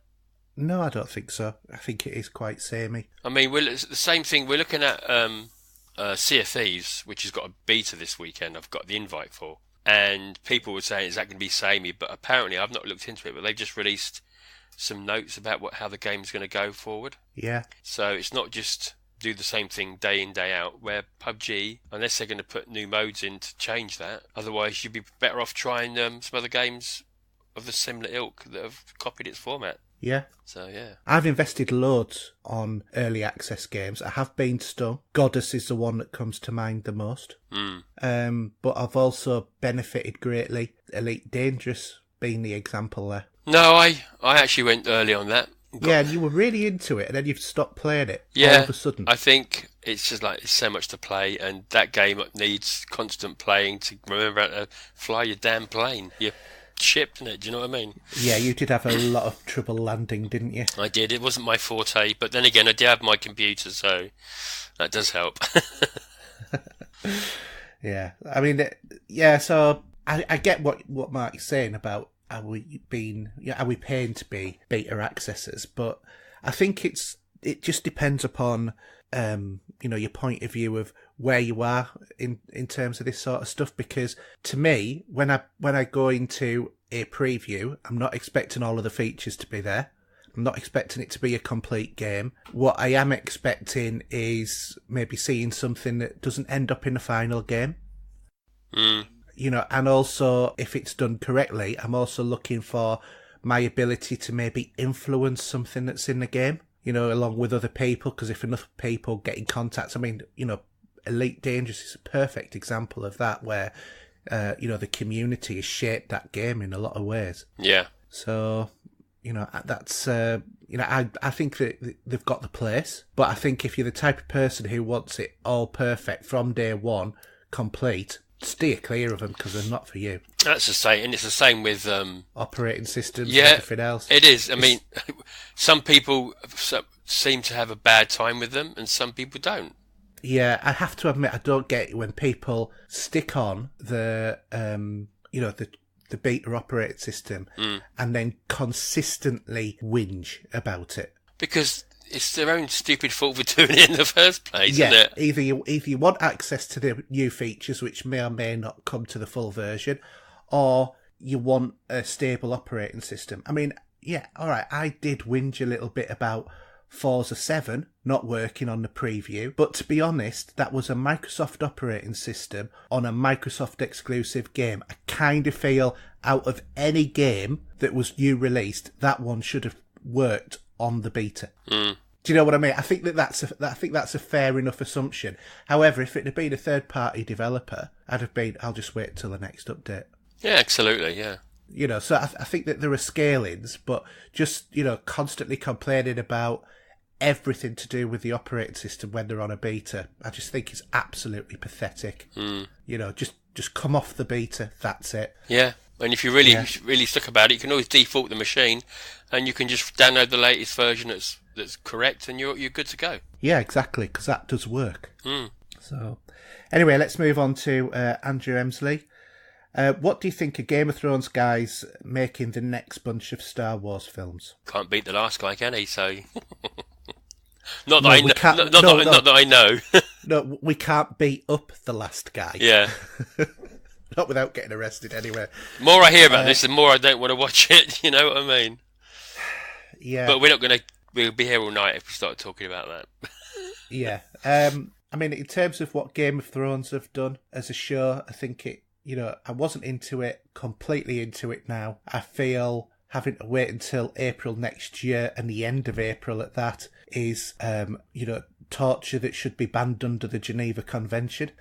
But, you know, I'd rather wait and have an excellent show than get something through early that's useless. Well, and if they can do the same with Star Wars. But you know the saying, all good things come to those who wait, so be patient. Yes, I know. Yeah. I'm just not. Okay, Nicky Wilson is saying here, I found 2 time machines, a TARDIS and a DeLorean. You must decide who takes what machine and then go back time to 30 years and how do you make yourself rich? Right. Well, if it's only 30 years, going back in time and buying up a lot of shares in Microsoft's out, isn't it? Yeah, how about Bitcoins? Bit early for Bitcoin, so isn't it? But you could be the new Elon Musk, couldn't you? You could actually start the craze. Yeah, that's true. That's true. But the technology wasn't there then. Yeah, but I think obviously the to make yourself to rich, you need to go into the future, because then you can get every football result, every horse race, like in the movie, and you'd be sorted, wouldn't you? Yeah, you would. That is true. However, then your stepson will come, you know, back from the future and then, you know, knock you out with a DeLorean. Yeah, there's always that problem. Dear. I don't know, what would you do to make yourself rich? Well, see, you want to invest in something that you can if you go back 30 years, invest in something, put an account set up, then when you go back to the future, you've made a fortune, because it's been sitting there working for you. Yeah, that's what you want to do, really. You know, I mean, we've got 30 years knowledge of what's happened, you know, and when, so you would know when to pull money out of the stock market and whatever, and then reinvest it when it all falls to bits. Yeah, who knows? By going back in time, you might have actually caused a crash. But you can actually then probably even do a bet 30 years behind, and then make it some obscure bet that they'll take on, but they don't think will happen. And then when you go back to that time 30 years and it's just happened, you can go and clean up. I'll tell you what you could also do as well. You could go and see Steve Jobs and say, I've got this idea for a portable music player. Yeah, and he'll say, I've already thought of it. Have you nicked my idea? And he'll sue the ass off you. Well, he won't have, because what you do is you patent it before he does. But then also you can say to him, look, you can say, look, there's going to be a time when you're not going to be around anymore. Yeah. And you could stop him dying, maybe, or something like that. Yeah. Well, if you could avoid cancer, yeah, you could do. Yeah. I don't think we've got that ability. Well, no, you could actually tell him to stop smoking now.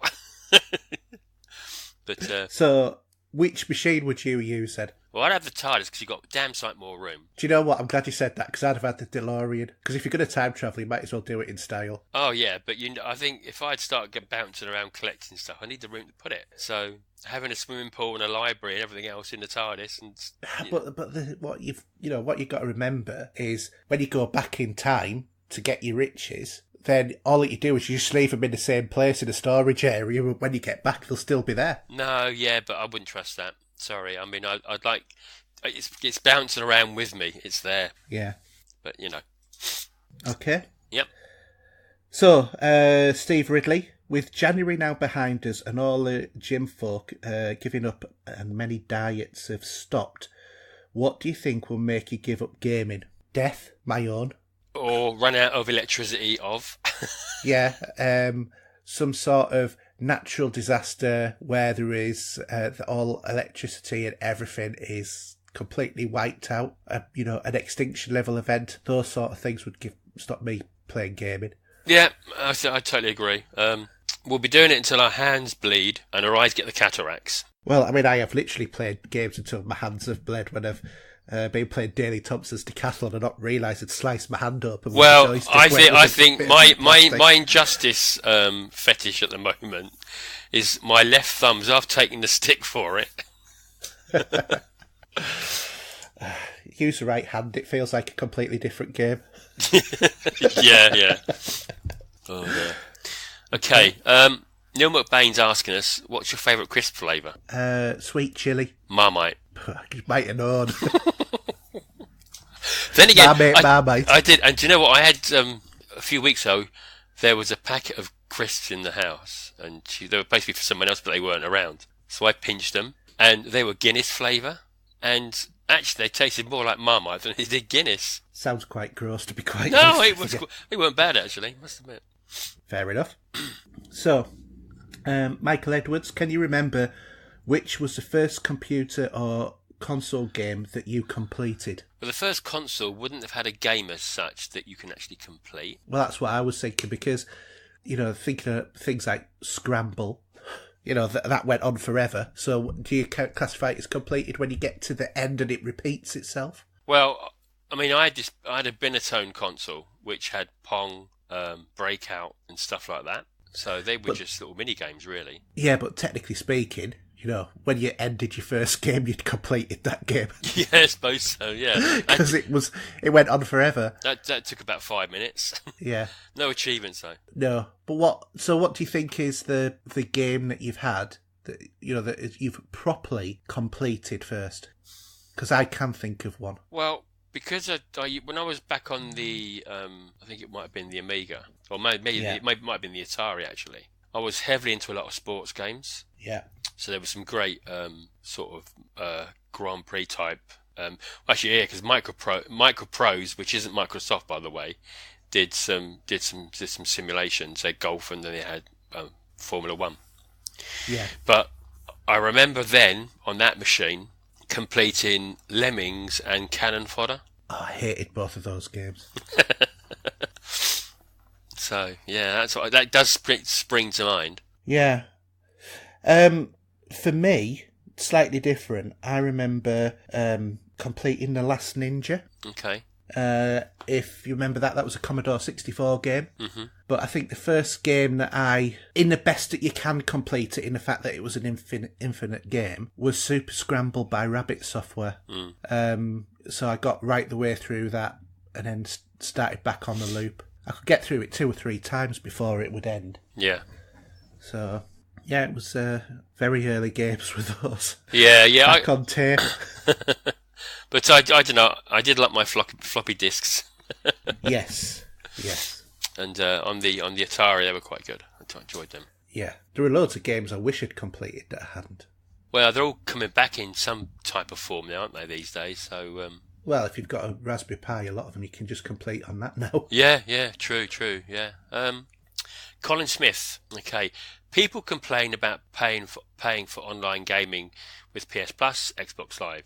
But there are so many games I've got for free and I've never played. Example, Rime is free this month on the PS4 and I've had an amazing time with it. Do you feel that the subs are value for money? I think for the games that we get, yes. I think so. I mean, you're getting, I think, is it Xbox you're going to get 4, aren't you? You get 2, yeah. You get 4 there. And you get a few more with PlayStation, but depends whether or not you've got PlayStation 3 or a Vita. Yes. But the problem is though they can't all keep giving us the greatest games ever on there, and they do sometimes give us a few duff ones. Yes, but then a month or so later you get a really good one. So it's just finding the gems in there. But I would say that there's normally about 3 or 4 in a year that I'm really glad that I got hold of. The rest of them, are a bit more of a mixed bag. Yeah, that's true. It's a shame. It's a shame that they don't go more down the bigger route for some of the games that could be given. But because of all the deals they do, I think it's just that they want to do that route and earn the money from them. Yeah, I think one thing that does kind of, you think a little bit is when you've bought a game. So, like, for example, this month was Knack. And on Gold, I had most of the games. And the ones that I didn't have, I definitely didn't want to play. Yeah. Well, I bought Knack, but I only bought it for £3. So I'm not thinking... same with me. So that's not a biggie, is it? No, but it's just still one of those things where you think, I wish I hadn't bothered buying it now. Yeah, well, I mean, £3, it's not even a pint in the pub these days, is it? Do you know what I mean? No, it isn't. That's very true. But yeah, overall, I think that the value for money for the games that you get. Yeah. Okay, so Craig Cole, what's your biggest disappointment with current gaming? Mine, and I hope by now that AI in games would be a lot better and varied regarding shooting and interaction. Well, I wouldn't say that about Assassin's Creed Origins. No. Because those dudes go out and chase you. Yes. It's again, this is a developer's thing, isn't it? I mean, some people can be a bit slack and lazy with it.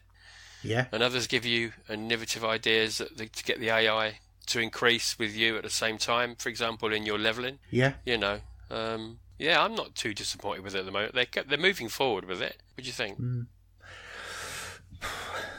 I think it depends, because balancing the AI is a tremendously difficult thing, because I've played some games where you go against the AI and it's like rock hard to the point of it becomes not enjoyable.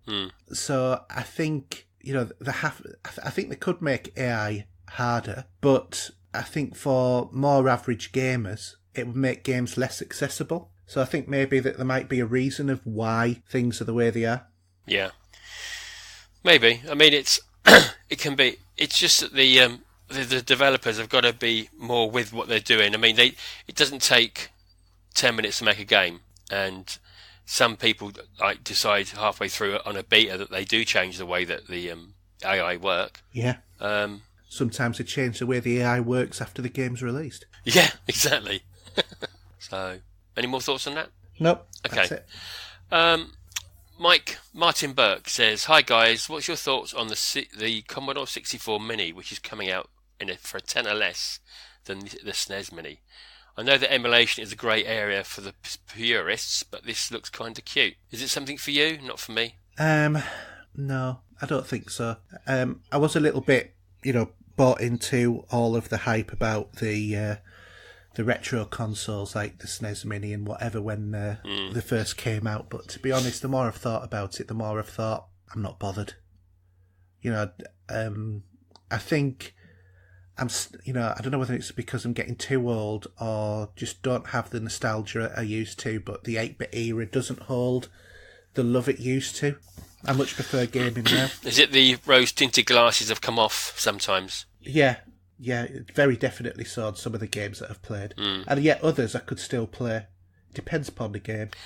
I mean, I don't mind the idea of would be nice to have an actual cabinet in a room with a couple of games on it. Do you know what I mean? Yeah, well, I keep thinking about doing a project of I've got a spare monitor of making a cabinet with a proper arcade cabinet sort of thing with some emulation. But I then just start thinking, I can't be bothered. No, I'm more like going on eBay. And where would I put it? Yeah, I mean, you could go on eBay, more likely buy one. Yeah, for a lot cheaper and a lot easier than it would end up costing me, because I know that my ability to cut wood, for example, I've never been able to saw straight. No, I mean, you could always do the drop. You could always have the TV in a like a surface for a table. That's one of the things I've been thinking about doing, getting a cheap IKEA sort of table with a glass top. Taking the glass off, cutting out a hole, putting the monitor in, that sort of stuff. Yeah. But then I think, what's the point? Yeah, and to be honest, to make it a little bit easier in terms of, more compatibility, just putting on a USB slot on the side so you can plug in your joysticks. Yeah. Rather than having them built into the table. I know that that's probably the more purist way of doing it, but it gives you more flexibility if you do it the other way. Yeah.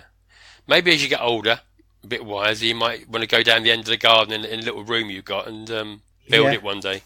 Maybe so. Okay, Justin Lee, do you think Microsoft will launch mixed reality headsets for Xbox this year at E3?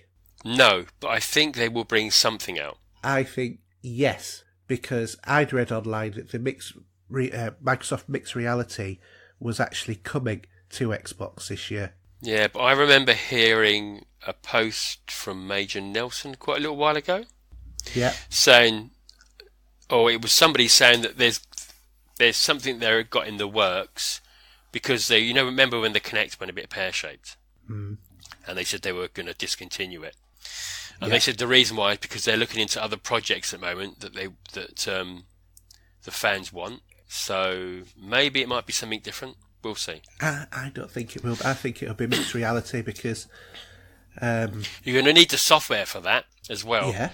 But Microsoft aren't exactly that we know of. Yeah, I know, but they're not always firing out on guns on software like they have done in the past, have they? Well, no, it's because of their thing about marketing now, rather than announcing something and then deciding that the project's not going to go anywhere. Now they're just announcing it just before it comes out. And if it did, would you buy it? Would you rather wait a year? I've already got mixed reality.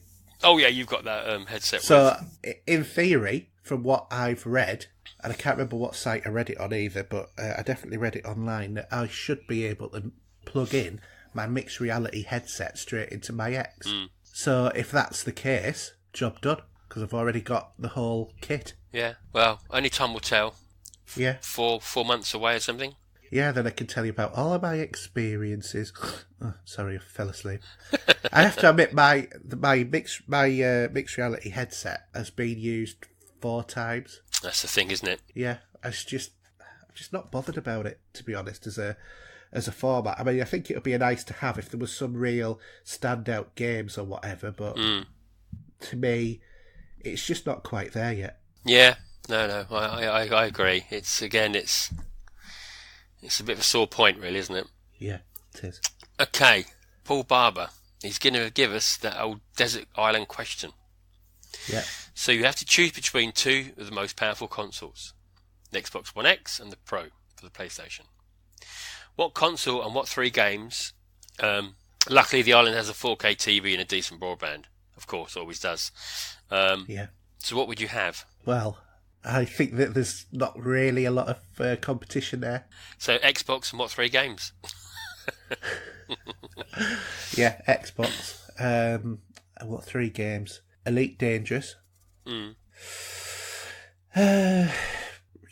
You say a couple of yours and then I'll come back to my last 2. Yeah, you can't think of any, can you?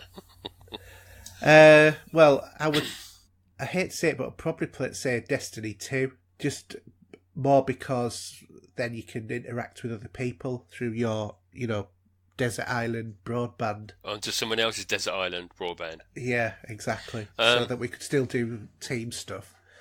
And then... Well, the other one's going to have to be a game with longevity, but I can't really think of anything that I'm not actually. No, I know what I'll play. I'd take Skyforce Reloaded because that has just become I've got 5 minutes, pick up and play a game, play it all the time. Anyway, I think I'll go for the Xbox, and I would go for Destiny 2, so that we could play. So we could play, yeah. Fallout 4. Yeah. Well, we knew that was going to be in there. And my 3rd game, again, it's got to be something that's not... I don't want something that's just going to... Do you know what? I think I'll take Cuphead. Really? Out of all of the games that you've got, that is the best because you can come up with. Because that is the most damned hardest game known to the planet. Yeah, and I think I would be determined enough to be on my own on a desert island to be beaten the game. Can I just point out one thing, though? Go on. You wouldn't be playing on Xbox for long because you'd have got so frustrated you'd have thrown your controller and bust it. You won't be able to buy a new one. So I would seriously consider a different game. Nope, I've said my choice. It's a hypothetical question. It's done. I'm sorry, ladies and gentlemen. There's not much we can do with him. Anyway, you carry on. Andrew Emsley's also asked, what are your confirmed day one purchases for 2018? I can't think of many. I can think of Red Dead Redemption 2 in October. Yeah. Sea of Thieves, I'll probably do that on the Game Pass for a month, give it a go. Possibly Crackdown. Yeah. If it's coming out this year. If it is, or if it's delayed again. Yeah. I can't think of anything else at the moment. There's nothing that springs to mind. No, I have to admit, for me, it's a bit... There's nothing that's really springing to mind for me at the moment. The CD Projekt Red's game that's coming out. Yeah, cool. I forgot about that. Of course, yeah. That's when you'd want to take on a desert island, if anything. Yeah, and Detroit. Oh, on the PlayStation. Yeah. Yeah. I would say they'll probably be my 2 day one purchases. But the CD Projekt Red one I get on Xbox. Of course. I forgot what it's called. It's Cyberpunk 2034 or something like that. That's something like that. I can't remember the exact date. It might be in the right date. I mean, I'm getting mixed up with Blade Runner probably, but you know. No, that was 2049. Yeah, I know it was. So I'm saying what I did. Anyway, Alan Cochran. This is the last one we got. He says, in Portsmouth, there's a game cafe where you pay £5 to play video games for a couple of hours. It ranges from a retro to a modern day console. He thinks that's fantastic for the kids to play older games. Is there any similar place? Anything similar where you live? No. Well, I'm not far from Portsmouth, so I can say that might be it. But there's nothing round the corner. Let's put it that way. No, there is nothing anywhere near where I am. To be honest, the best that you get around here is a Costa with Wi-Fi. Yeah, I mean, I'm not sure in Bournemouth there is one, but I mean, I think there might be an arcade, like the old style arcade places. Yeah, I mean, what there is, it's not a coffee place, but Game at Teesside Park retail place. They've now introduced a back room to the store that you can have a LAN party, and it's suited for kids parties or bachelor do's or hen do's for that sort of matter. It's open quite a lot of the day. Yeah. And you can go in, you get access to the very latest PCs and all of the games that are on there, and you can play for about an hour and a half, and it costs about 180 quid for 12 people. Which, if you haven't got all of the machines and you want to have a go, I suppose it's not too bad in terms of cost. Yeah, I mean, I think the old style arcade at the seaside resorts in this country, it costs a bit more than a fiver. You start putting those 2p's and 10p's in those slot machines that they do, and I hate to tell you, mate, but apart from the gravity penny drop sort of things, none of them take 2p's and 10p's. They're all 50p's and pounds. Well, yeah. And even at a 50p, you don't get any games that are costing 50p now. They're all a quid. Yeah, that's how times have changed, isn't it? I know. I remember putting in 5p into Asteroids. Oh, God, that's crazy. Anyway, we got one Twitter question. Neil Pettifer. Yeah. Shall I do this one then? Yep. What are the best and worst sequels in great films? For me, it's Empire Strikes Back, Speed 2, Cruise Control, which are horrendous. Do you want to start off with that? Well, I think you're saying Empire Strikes Back was good. Speed 2 was bad. Was horrendous. Yeah, no, best to worst. Yeah, that's okay. I have to admit, I would say Empire Strikes Back was the better of the films. I'm going to say, though, Star Trek 2 was the better sequel to Star Trek The Motion Picture. Oh, absolutely. Hands down. Hands down, by far. Although I still like the motion picture, and I must be about the only person on the planet who does. No, I know a couple of people that like it. Yeah. And one guy from the States, he has fond memories of that movie. Well, I do. It wasn't my first experience of Star Trek, but I think it was the one that made me take more notice. Remember my dad taking me to see it at the cinema? Yeah. Worst sequels. Well, if we're going to go sequels with an S, where a defining movie from the 70s gave us the term summer blockbuster, which would have been Jaws. Yeah. It has had the most horrendous sequels, if you go back.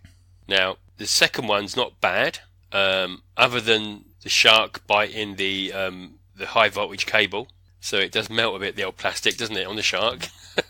It does. But after that, they just fell apart. Yeah. And why on earth Michael Caine signed up for the revenge film. I do not know.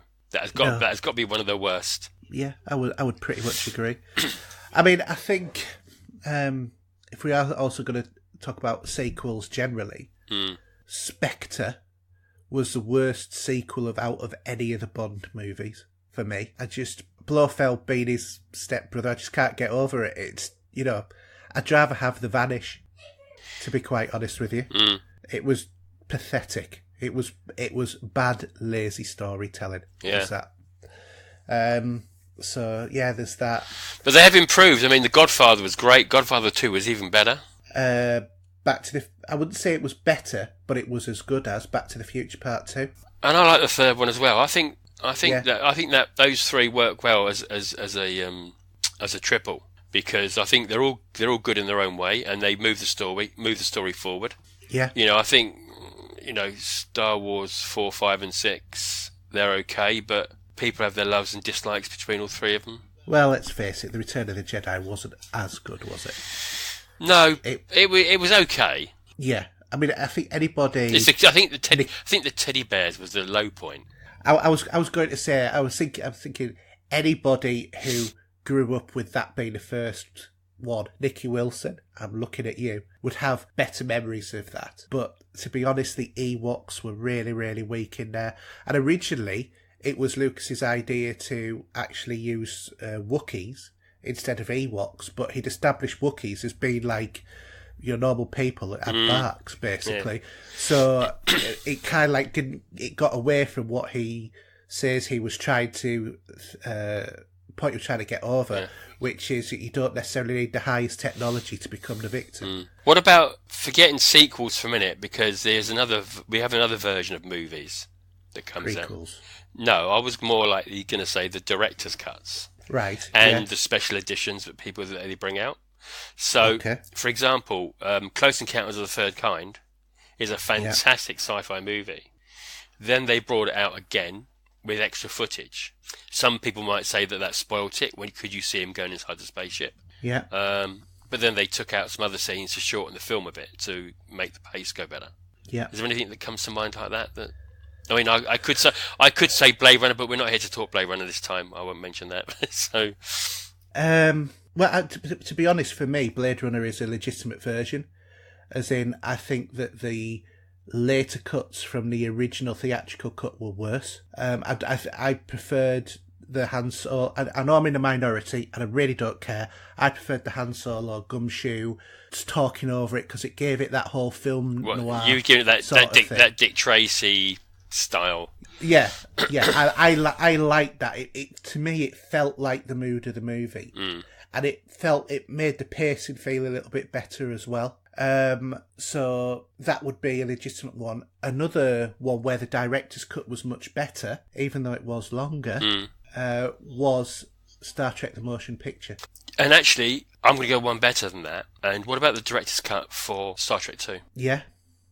Because it had bugged me for years. I know that film inside out. I know the script, I know every scene, and I know the soundtrack very well. And the scene where Chekhov has the bug put in his ears, and then later on McCoy sees it coming out and they zap it. Yeah, that was cut from the original, because and I always thought that because I would listen to the soundtrack and the soundtrack didn't sound right. Something was missing because it felt like it was spliced. Yeah. And then when you watch the director's cut and you see the creature come sliding or sliding out of his ear, you got the full cut of the soundtrack. Yeah.